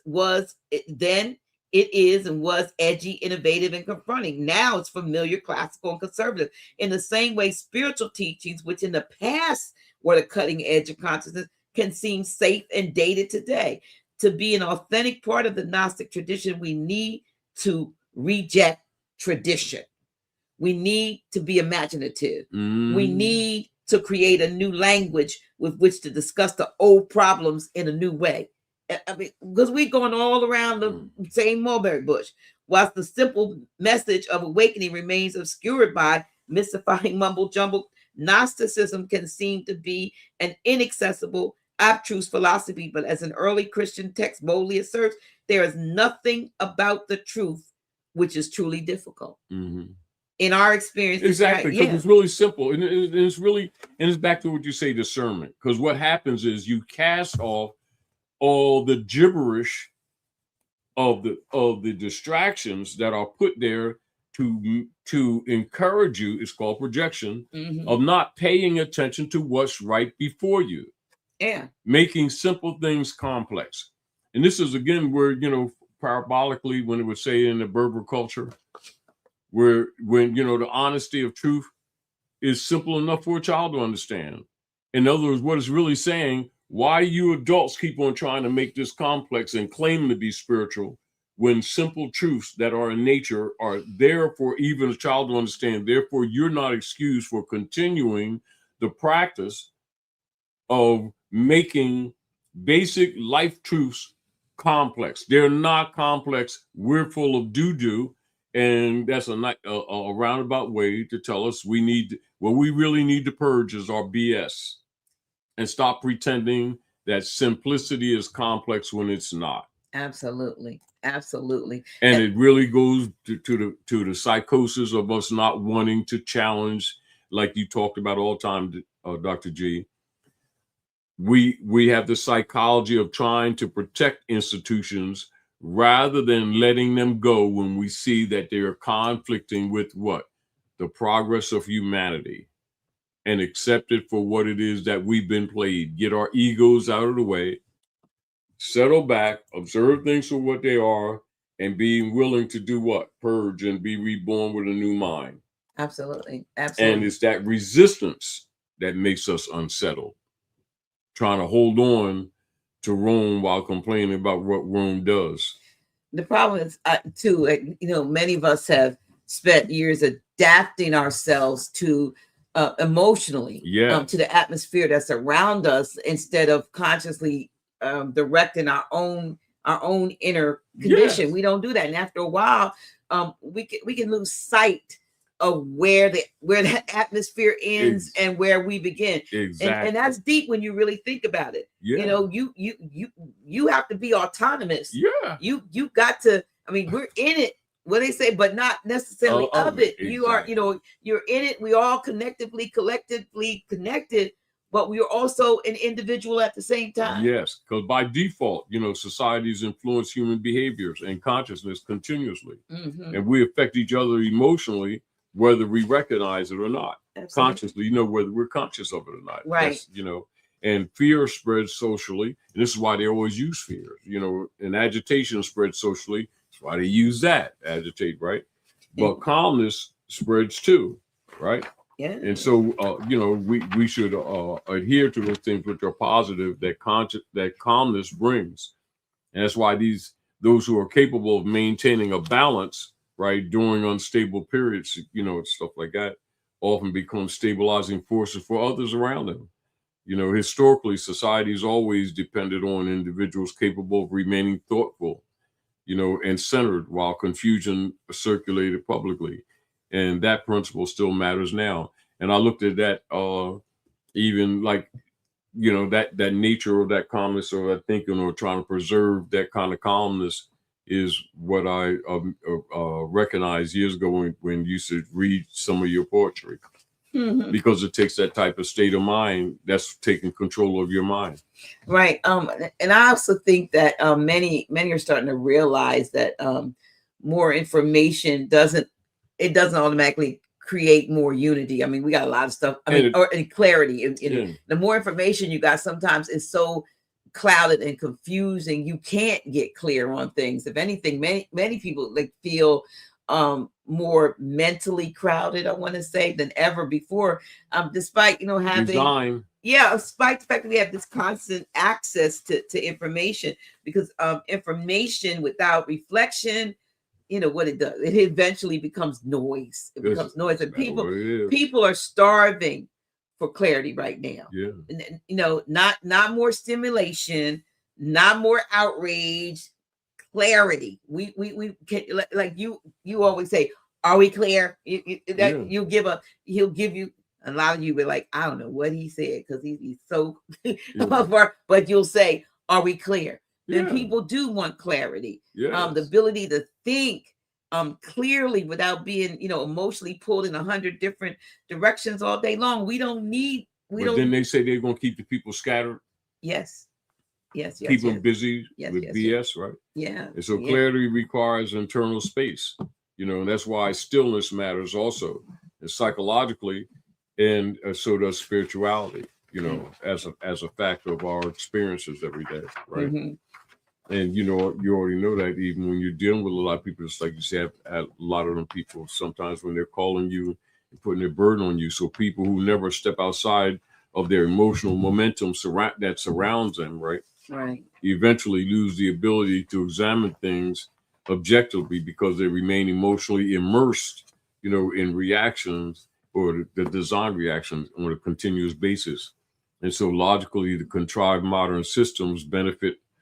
Those who own the systems benefit from that, because emotionally reactive populations are easier to control and to influence than populations who are capable of calm reflections, right? And so that principle has remained consistent, among people and generally throughout history, even though the technology surrounding societies have changed. But honestly, I think we can feel that something about modern life, what we call so-called modern life itself, has become emotionally unhealthy. I'm sure that our parents and grandparents and great grandparents, even though they seem like they had less, they actually had more, and they had maybe less stress and less stress, less less disease, less stress, a lot of things, but even though they were being put upon too, right, but they were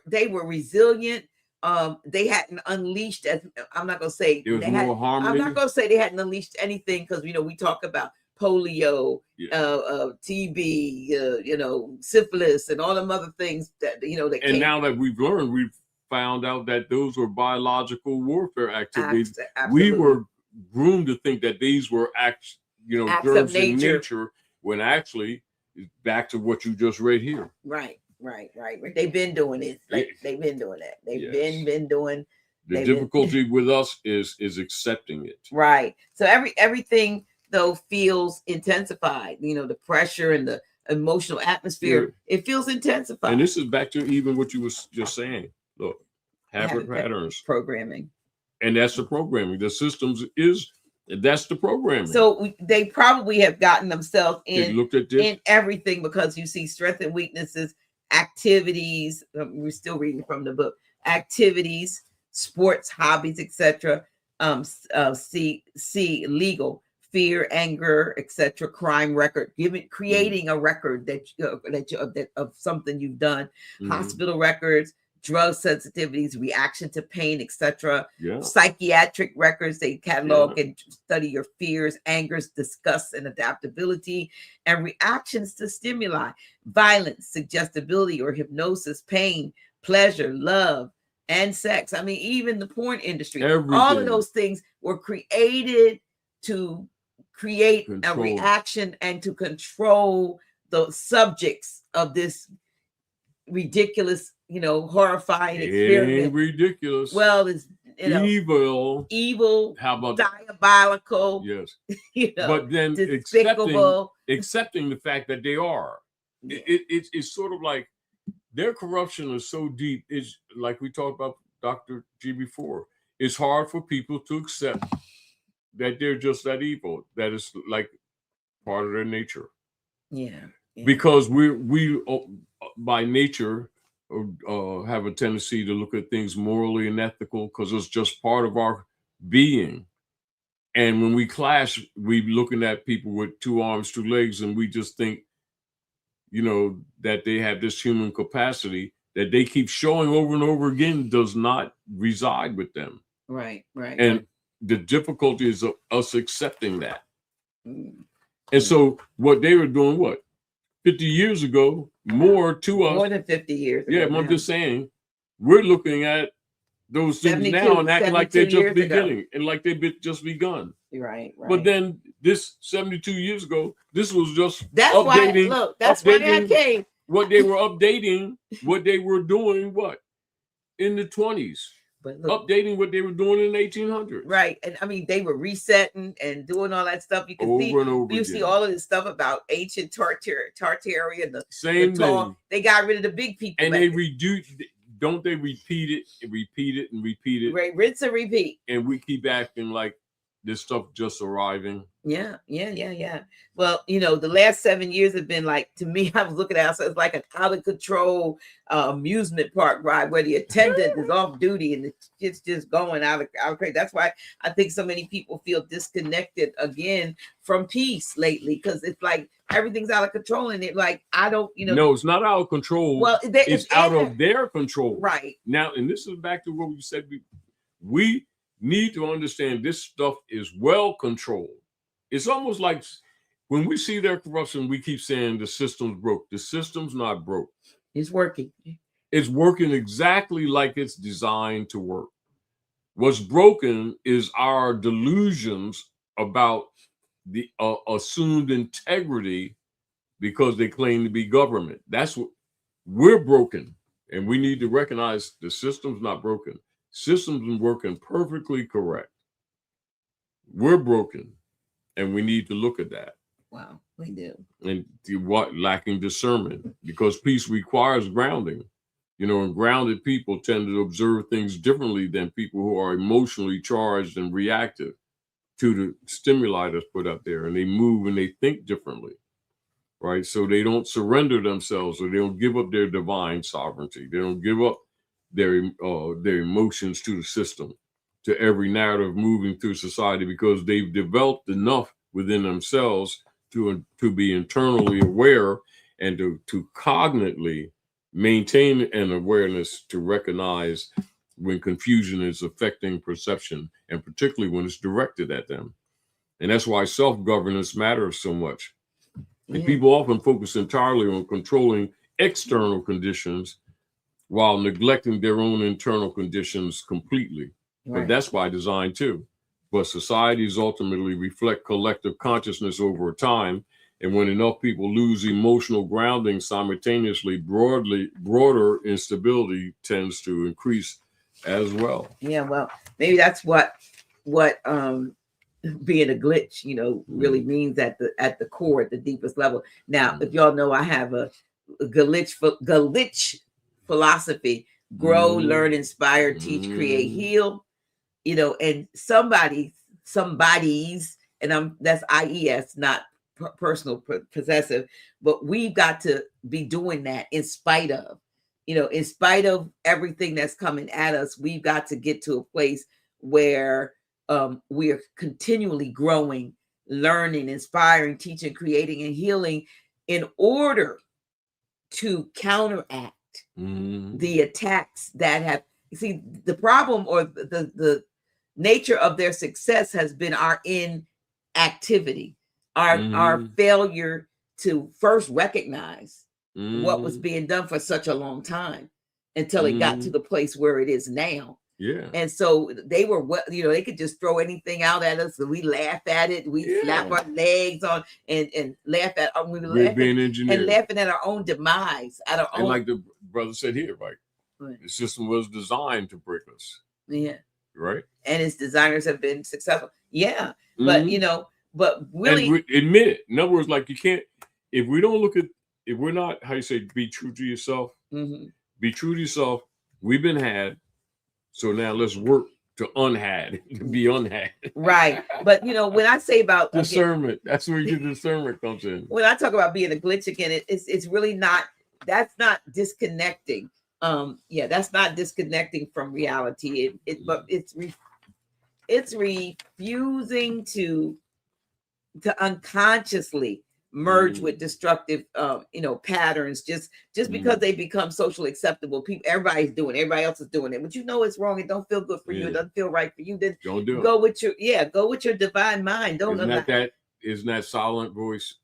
They learned this into that still small voice. Yeah, you got to be willing to pause long enough to think clearly and to protect. Again, we keep driving this home, but to protect your peace instead of constantly surrendering it to confusion and emotional overload, because that's the problem. And being able to remain centered. You know, while everything else around you is trying to pull you towards some kind of emotional extreme, because right now simply remaining calm and emotionally balanced that's powerful. That's power. Yeah, that's power, because peace requires grounding. Yeah. And grounded people tend to observe differently than emotionally reactive people. They move and think differently, which we talked about before. Right? Absolutely. And they don't surrender themselves emotionally to every narrative moving through society, because they've developed enough internal awareness to recognize when confusion is affecting their perceptions. So people often focus entirely on controlling external conditions while neglecting their own internal conditions completely. But societies ultimately reflect collective consciousness, over time. And when enough people lose their emotional grounding, simultaneous broader instability tends to increase as well. Well, what comes to mind is also, when you were saying that, is the 100th monkey theory. About the collective functions in nature. Well, the collective consciousness is that it's like it's like a grid. It becomes like an energy grid. After we get to a place where we're thinking on the same level, we can make anything. Back to that principle of one could chase 1,000, two could put 10,000 to flight. So when our minds get on where we're supposed to be on the same, what they call it, one accord. Yeah, it's like one grid. It's the power grid. The real energy, the real power grid is us coming together. Their problem, they talking about the grid going down. The grid been down because we have not been connected. Yeah, exactly. You know what I mean? The grid, grid. The real power grid is us. Is you and I. You know what I mean? But people are finally beginning to realize that how much emotional energy they've been carrying that never truly belonged to them in the first place. You could spend years absorbing. Isn't that part of the wake up? You can spend years absorbing tension from the world without recognizing just how deeply it's affecting your spirit internally. That's one of the reasons so many of us feel emotionally crowded now. And I'm driving it home that there's barely any silence left inside. We've been bombarded. Everything is constantly pulling for your attention until after a while you just kind of lose touch with your own emotional rhythm because you're continually adapting yourself to external the external stimuli. That's exhausting for the spirit, because our spirits are being exhausted. Well, that's part of the design, isn't it? Yeah. So they're gonna break us down. So they're looking at from this perspective. They exhaust the populations, and the population become more vulnerable because exhaustion weakens the consciousness of discernment. Right. So once people are mentally and emotionally depleted, it's draining this vampirism, isn't it? Right, they become more reactive and less reflective, and when they become less reflective, they're not using natural discernment, and so they seek immediate emotional relief instead of deeper understandings, and that's why periods of instability often produce heightened divisions that you recognize that occurs in society. Right, so emotionally strained populations are easier to provoke because tensions already exist beneath the surface by design, and modern contrived systems understand that emotional environments influence public behavior tremendously, which is why they do what they do. Yeah, I think I was thinking while you were saying talking that when they're finished, when they have no more use for They start killing people a off. people, and so you've been seeing a lot about the giants, and you Yeah. hear the stories about even in the so-called Native American cultures of the giants that helped them, and you see all the evidence of the structures that were humongous. It was no need to have 10-foot, doors if there was the average people were 5 foot something. But that was because, but these were the ones they used to build all of the grandeur. Yeah. And then when they were done with them, they destroyed them, so, I'm not even sure. I might be stretching it, y'all, but I feel like somehow the story of the flood talks about what they It's did is a reset, and what they did excuse me, to these more modern people when they were used, when they, and there were giants in the land, remember? Yeah. Well, really, there were giants. Really, and we're context. We're looking way back 2,000 plus years. They would tell us when we were preaching. We used to preach almost 2,000 years ago. Yeah. Jesus died on the cross, and he's coming back. And we passed the 2,000 years. I said, well, what are they saying now? Because I've been preaching. And this is back to us, even when we're talking like that, taking things literal when all of them were not literal. Much of it was parabolic to give you a sense of vision that the giant is also in the mind. Look, Brother Anton said they came after the flood.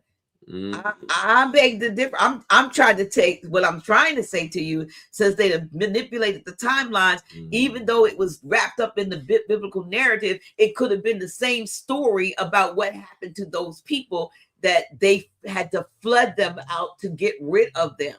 Now, if things, if there's the waters above as well as the waters below, and if there's a control mechanism, just like they do. And then again, Dr. G, when you look at it, when you look at like even before, as that they translated out of the original tongues, the Septuaginta and stuff like that, and then you're doing the research, you see that these patterns, even when you go back to like Zoroaster, etc., they're cyclical. They're cyclical, yeah, and that the same stories that we're looking at that now, they were looking at it before then. Right. Just like when they look at Mazda, just like your car, the horror Mazda, like the same thing. Yeah, and but what I'm saying is, now when you see the pattern of what was in the book that we hold sacred, or many folks do, now you realize, though, okay, that is like you said, it's a pattern, and they repeated the pattern. So if there was the ability to open up the floodgates and do it then they were looking at the same books, the same scripts, right, from a past tense, the same way we're looking at that period in a past tense. And we're looking at those books as a beginning, when those books were contemporary to the ancient scripts that they were actually themselves dissecting. Right. So, we, which is why I think we, like I said, we need to become more intentional now about what we continuously. And this is why they can't be all taken literal. Yeah, you can't. That's what I was. The book. This book was written by some bishops. These people were former pastors or whatever, and they graduated like from, I think, Yale. Like Yale theological. Let me see. Yeah, so they were both. They come from England, but they went to divinity school like I did, but they went to an even higher one than I did, and came to the conclusions. They started looking at the civic nature, because when you actually, because this is what occurs, Dr. G, and people do it, but I think they don't speak on it enough. Once they really start getting serious in the studies, they start recognizing that they're civic in nature, but they don't say that they're civic in nature. But in their subconscious mind, they recognize this is civic. This is about human inheritances. This is about human rights. Mhm. This is about moral governance. These are civic activities, and we've been looking at them as worshipful. That's the problem.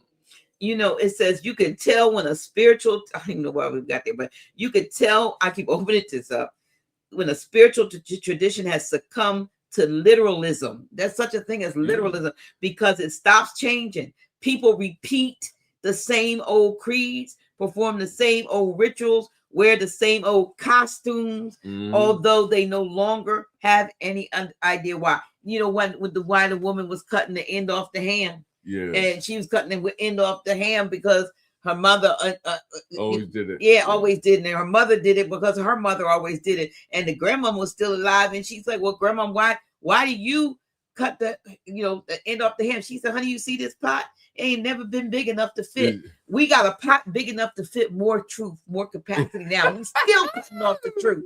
You see what I'm saying? Yeah, same thing. Take it literal. We be taking it literal. Woo. In other words, we need to grow up. We need to grow up. Yeah. Grow up and glow up, really. Yeah. Because if we got to get to the place where, we're not coming from fear, but we're coming from awareness and intelligence. Yeah, and intelligence, because respecting it. Yeah. Because if you spend every day of your life immersed in outrage or whatever, confusion, depression, stuff you see on YouTube and Facebook and all that eventually that atmosphere starts to shape the way you think and feel.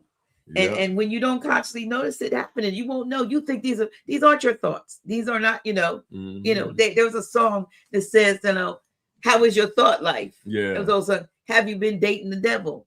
Have you been going steady with him? Have you and the devil been romancing? Break up with that cat. Yeah. He's a dirty old rat. All he wants to do is ride your back and bring you down to the ground and treat you just like a dirty old house. The demon thoughts, the demonic thoughts that are not the divine thoughts. Lower self mentality. Yes.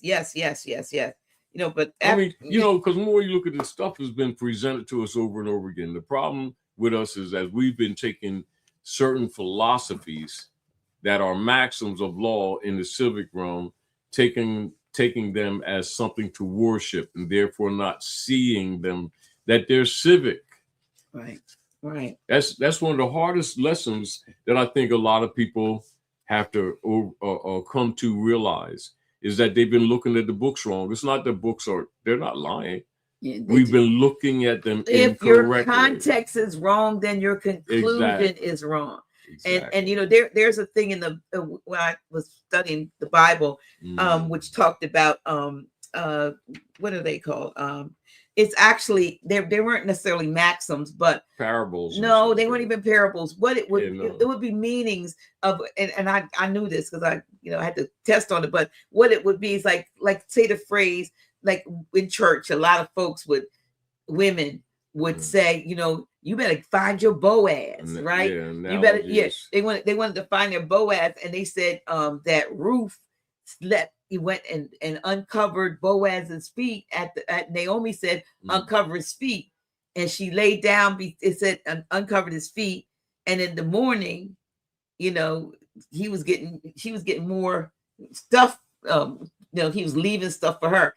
But the real meaning of uncover feet means have sex. But women were running around thinking that that was some, and it could be considered a holy act, to you, but it wasn't what people have been preaching and teaching that the uncovering of feet meant. It's it's just like he that spilling. And again, and it's back to here that when you really know the culture, when you look at the culture, there it is. Right.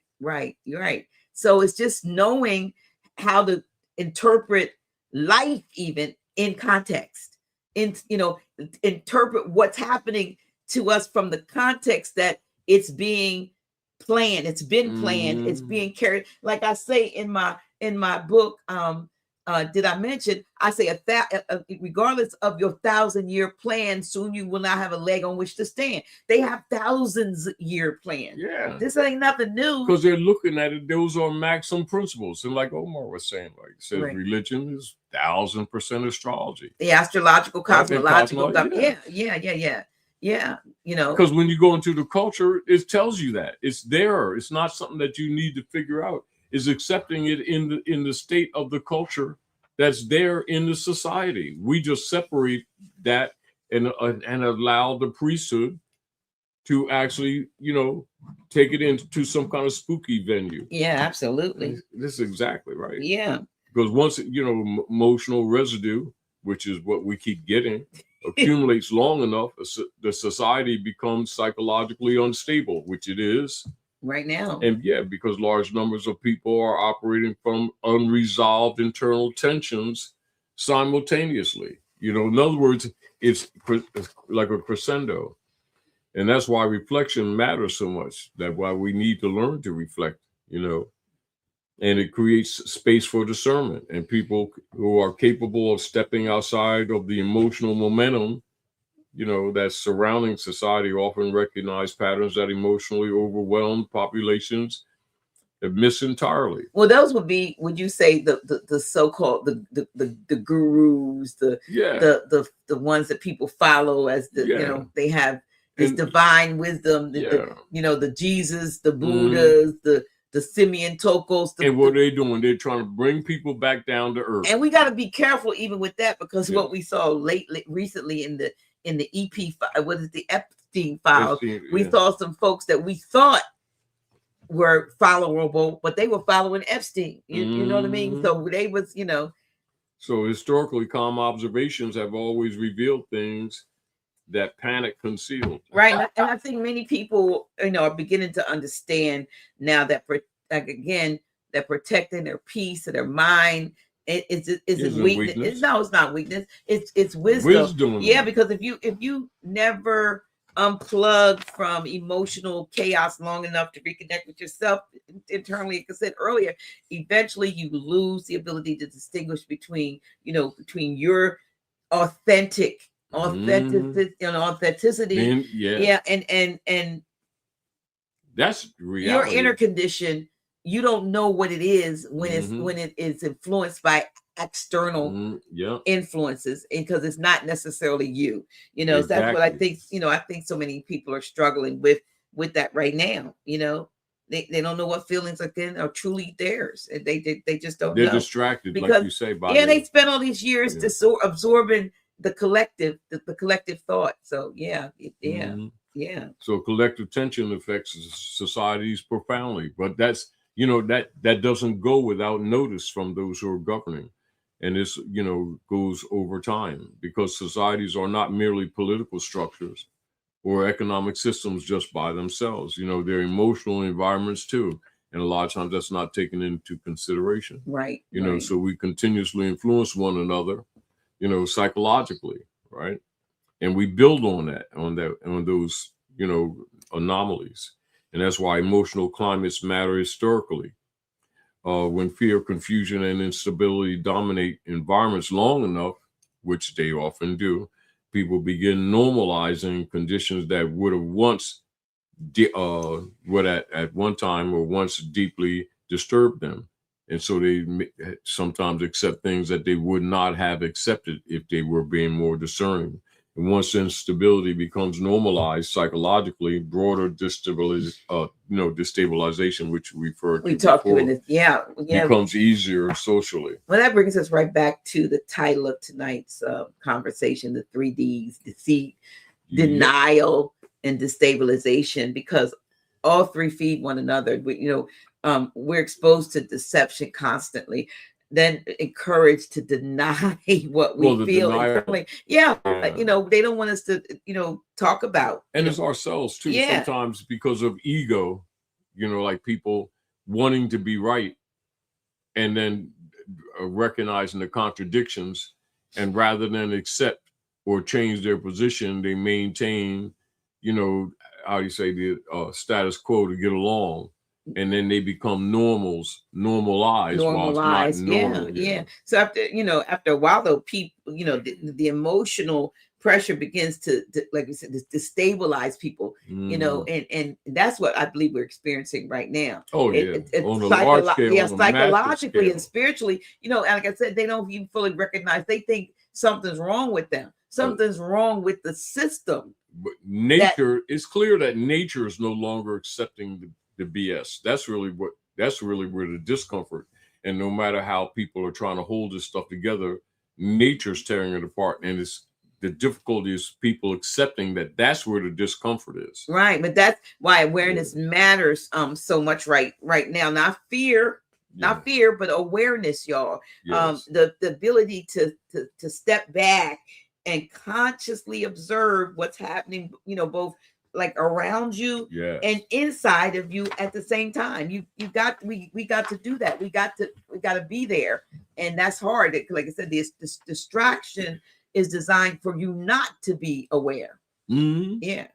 And when people, discern enough and take cognizance enough to develop that sense of awareness, that becomes much harder to manipulate, because they no longer react to things, automatically, or to every emotional circumstance that's placed before them. And so those emotional waves moving through society that by plan, if you get the point, right, they slow down enough to examine these things carefully, back to discernment. And so they're not deceived, because now they're paying attention. And so they create internal distances between themselves and the surrounding emotional chaos that's clearly designed, right? Is that the denial? Yeah. And that distance allows discernment to emerge naturally, right? Yeah. And that's why self-awareness has always been powerful during periods of transition, because external instability does not automatically require internal collapse, if you get the point. Yeah. And so we still retain the ability to remain thoughtful, disciplined, and emotionally grounded, even during those uncertain times. Yeah, but I think, honestly, I think that's what I want our viewers and our supporters, our viewers and supporters, to come away with tonight. More than anything else, not fear of the world, not hopelessness, but the understanding that you still have the ability to reclaim your center, your peace, and your ability to think clearly. And maybe that begins with something as simple as slowing down, long enough to recognize how much noise you've been carrying for years now without ever realizing it, and definitely not putting it down, because you just been adding to it, Well, the tension that we experience, that we go through by accepting, the disruption, that collective tension affects societies profoundly over time, because societies are not merely political structures or economic systems, they're emotional environments too. And we continue, and we influence each other, right, by what we take in, and so that's why emotional climates matter hysterically. And when fear, confusion, and instability dominate environments long enough, people often begin normalizing, or they take it as being normal, these conditions when they in fact are not. Do you think that, though, this is a time when folks absolutely, even though they may not know how to get out of it, they know it's not normal? Because we have not exercised our thinking that there's something else. Sort of like the prophet Charlie always said, how people, the jewels are beneath their feet. Mm-hmm. You could be standing on the truth, and you're looking to go somewhere. Acres of diamonds. Yes. Yeah. Once instability becomes normalized psychologically, broader destabilization becomes easier socially. Yeah. Well, I think that is why so many of us are craving real connection. Again, to like I said, that's because we're, number one, social beings, right, by nature. Yeah, so they don't want this. We don't want performance, or we don't need constant digital stimulation. what we need real human connection. And I know we've been trying to do that, with over the years, with what we present here from House of Reawakening Minds, real human connection, real conversation, and real down to earth, and grounding. Yeah. Because deep down, many like we said, we feel people feel emotionally isolated, even when all that stuff is on. You in your own little bubble being bombarded, like it's like you sit, if you watch YouTube for hours of the day. They separate us in order to conquer us, because we don't have the tendency, like you say, to deal that human interaction, and also to feel the pain or the concern of others, that it is a part of yourself. Yeah. So I mean, a lot of times, like I said, we definitely are not in a place where we can feel necessarily that human interaction. I think that's what we need. Again, I'm talking again, I'm talking to you about the fact that so many folks are craving something that we have not been able to connect together, because we are the power grid. We are the grid. We are the grid, and if the real grid goes down, that's us going down. Yeah. You know what I mean? And right now, they're talking about the collapse of the grid. It's us. Mm-hmm. It absolutely is us.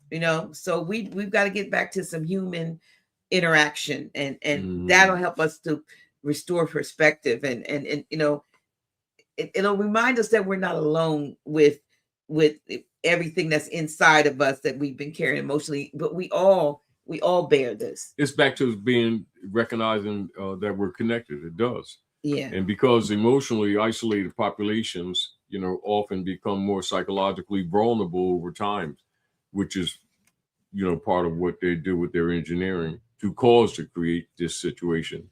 So people need meaningful connections, right? Spaces to reflect, to question, and to process what they've been experiencing without constantly being pushed towards emotional reactions. That's one of the reasons why community matters so much during unstable periods. And they like to keep us more separate now than ever. Mm-hmm. Be in your own little fear bubble. Yeah, and not just social, interaction, but genuine community that you've always talked about. Yeah, we need that. Places where people can remain grounded together instead of becoming collectively consumed by fear and by confusion. So because people are realizing that no amount of scrolling can replace that. You can, like I said, you can spend hours consuming this content and still feel emotionally empty afterwards, because, and it's true. Yeah, because stimulation and nourishment, they aren't the same things. What are you consuming? You can stimulate the mind endlessly and just still leave your spirit exhausted. We need to get to the spiritual level. Back to human again connection. Yeah, because modern society has become very great at stimulation, while really artificial stimulation. That's more like it. But we're really disconnected from nourishment. It's not nourishing. It's not, as they say, edifying to the spirit and to the soul, which is why we feel so drained, even when we haven't physically done anything much all day. It's our nervous system. Talked about that earlier. Well, that's the robotism that they talk about. Right. Our nervous system has been constantly processing emotional noise. And, you think in terms of, that's another thing, thinking in terms of usefulness. They're learning now how AI is being used to replace the things that we did, and they're trying to make that the new us, So, when you just like I said, just like they got rid of the giants, they ready to get low, they ready to replace us under the prolonged emotional noise affects collective consciousness over time, and this is clearly being used, right? And whether societies acknowledge it or not, or the people in the society acknowledge that or not, is consciously or not. And that's why reflection and emotional discipline become increasingly important during eras dominated by rapid technological and social changes, because rapid change naturally creates uncertainty disbalances and uncertainty, and uncertainty affects human behavior psychologically. Historically, people who remain grounded internally during these transition periods often adopted far more effectively than those consumed emotionally by instability itself. And that principle, remains timeless. Yeah, it doesn't. And maybe that's one of the deeper lessons that's hidden inside of all this, that we were never meant to surrender ourselves completely to, to the surrounding atmosphere, to the system, and we still have, the ability to choose what we feed our spirit, to slow down, think carefully. We still have the ability to protect our peace instead of unconsciously giving it away to every emotional current that's moving through society, because it's going to keep coming. It's going to come more rapid fire as the days go by, I believe. And I think many are beginning to realize that reclaiming their attention may be one of the most important things that they can do right now. One of the most important things that you can do right now, because where attention goes, that's where energy follows. Well, that's how they drain us like that, because that's the art of how you say, the energy vampires, because that's what they are. Essentially. Yeah, that's really what they are. That's what they are. So we have got to get to a place where we realize that the real governmental structure is between our ears. Self-government is between our ears. Exactly. Yeah. People who reclaim this sense of self-authority over their attentions often begin reclaiming authority over themselves, which is part of, how do you say, what birthright is really all about. Actually, that people don't think of it that way. Yeah. And as well, so that's why awareness matters so much during periods where confusion and these distractions dominate public life, because distractions weakens reflections, and weakened reflection often produces emotional reactions, instead of discernment. But people who remain thoughtful, during these unstable times often become stabilizing influences, not only for themselves, right. but for people around them as well. And society, somebody got to see somebody being strong. People got to see somebody being strong, right? Societies always need individuals capable of remaining grounded during periods of transition. And that's well said, because I think that's really where we should leave everybody tonight. As I said earlier, not fearful or hopeless, but just more aware, more intentional, and hopefully a little more conscious about protecting your peace and protecting your spirit in the times like these that we are actually existing in. I know many of us have been here many times before. We got through it before, y'all. We'll do it again, because there's so much, competing for your attention right now. So much competing for emotional access to your mind, that sometimes, simply slowing down long enough to breathe, to reflect and reconnect with yourself becomes powerful by itself. And maybe that's the part of becoming a glitch. You know what I mean? I think that might be it.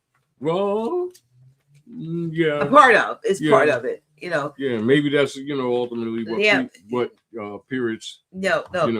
Learning how really how to remain centered in environments that are designed to keep you emotionally unsettled. So I give thanks. We give thanks to everybody who spent this time with us tonight, and we truly appreciate all of you for continue to grow, to learn and observe, and to build with us. Yeah. And speaking of building together, we also want to remind all of those that can to come out. Let me pull this up. Let me go. Okay.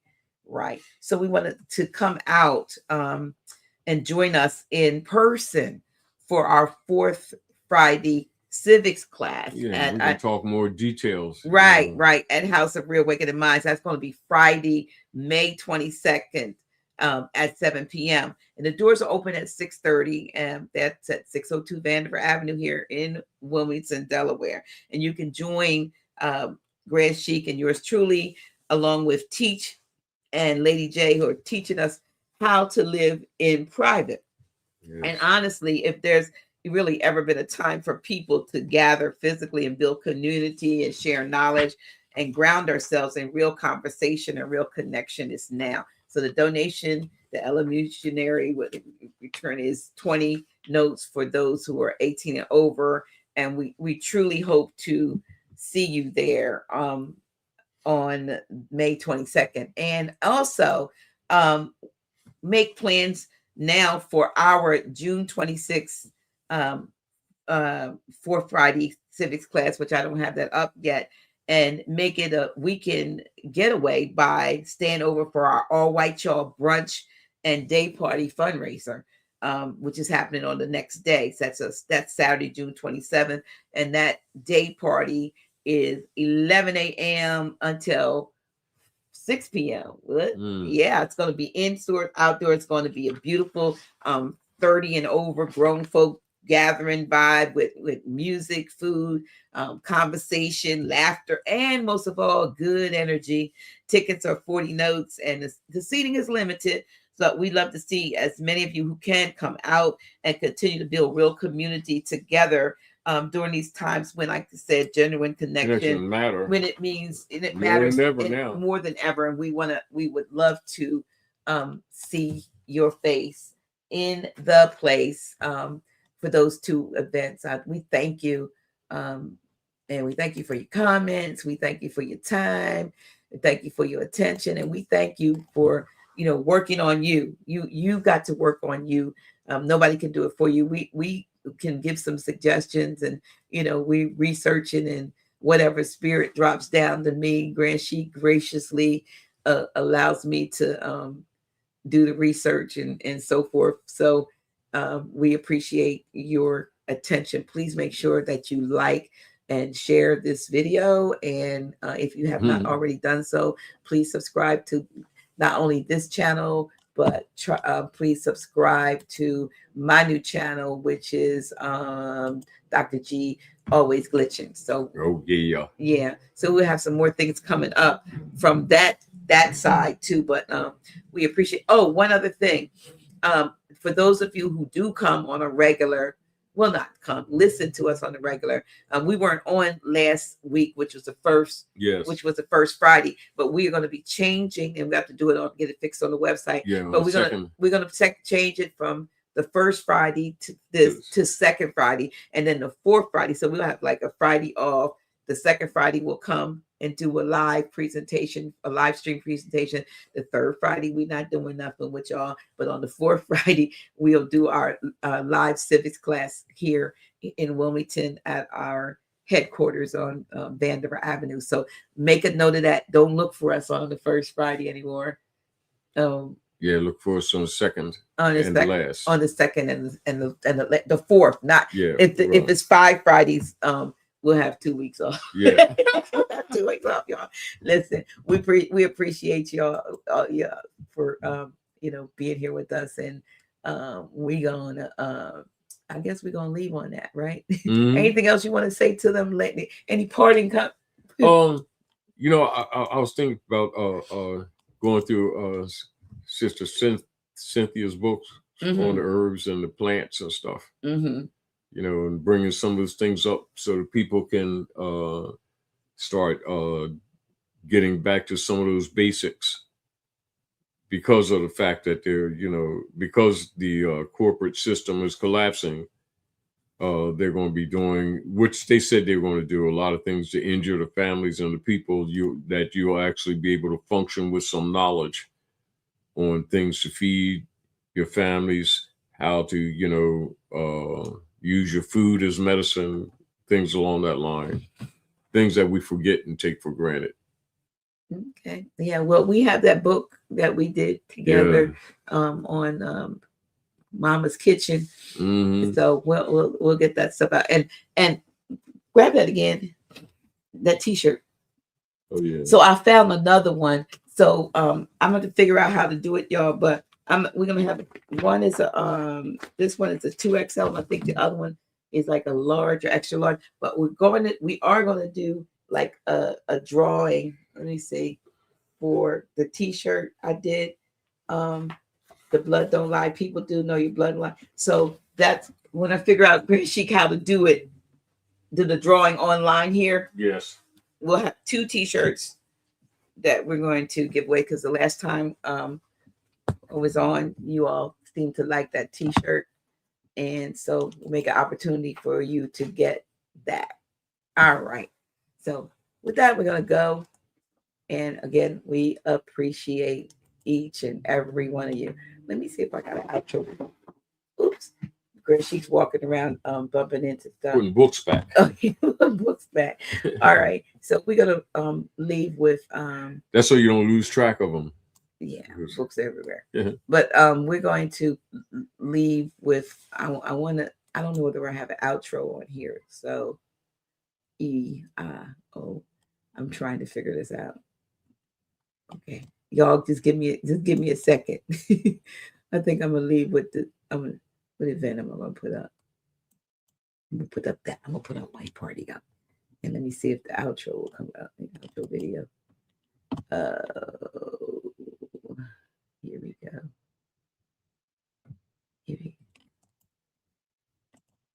All right.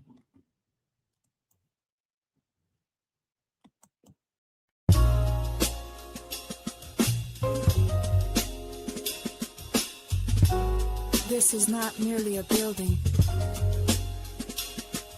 It's a sanctuary of remembrance, a threshold where the veil parts, and minds once lulled to sleep begin to rise.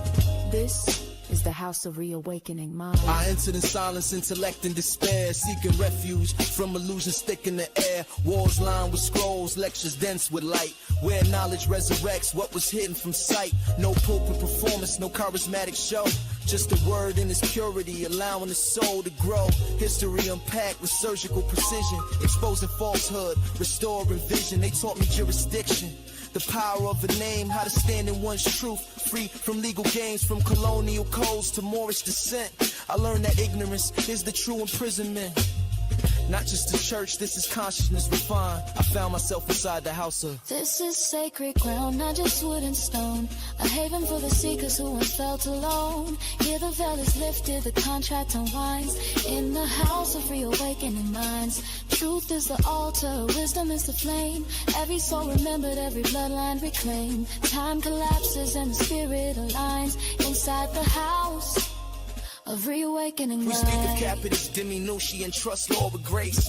Pulling veils from the statues that distort the race. Reverend Doctor don't preach, she teaches through metaphysical keys and universal speeches. From Egypt to Amexim, maps are redrawn, and the minds of the lost are profoundly reborn. They decode etymology, undo the brands, expose how black was a corporate sleight of hand. This is reclamation through language and tone, where status is corrected and sovereigns are grown. From natural law to the astrological signs, the cosmos converge in these sacred confines. This ain't dogma, it's the science of the divine. Every lecture a seed in the garden of the You mind. said know thyself, but gave no guide until I found the house where illusions died. Here the soul remembers, the contract is clear.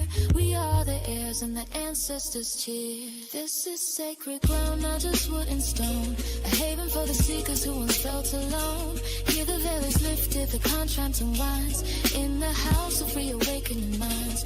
Truth is the altar, wisdom is the flame. Every soul remembered, every bloodline reclaimed. Time collapses and the spirit aligns. Inside the house of reawakening. They don't ask you to believe, only to remember. You are not lost, you've simply been rendered. Redacted by systems, misclassified by law. But the house restores what the paper man saw. It's not just theology, it's the restitching of fate. The alignment of cosmos with your birthright state. Genealogy meets metaphysics, past meets now. The veil is a lie and this house shows how. They speak a treaty, jurisdiction and name. That being black was never a rightful claim. They restore divine memory through patience and fire. Raising minds from bondage in the conscious empire. No choir needed when the frequency's high. It's the house where illusions die. House of reawakening minds.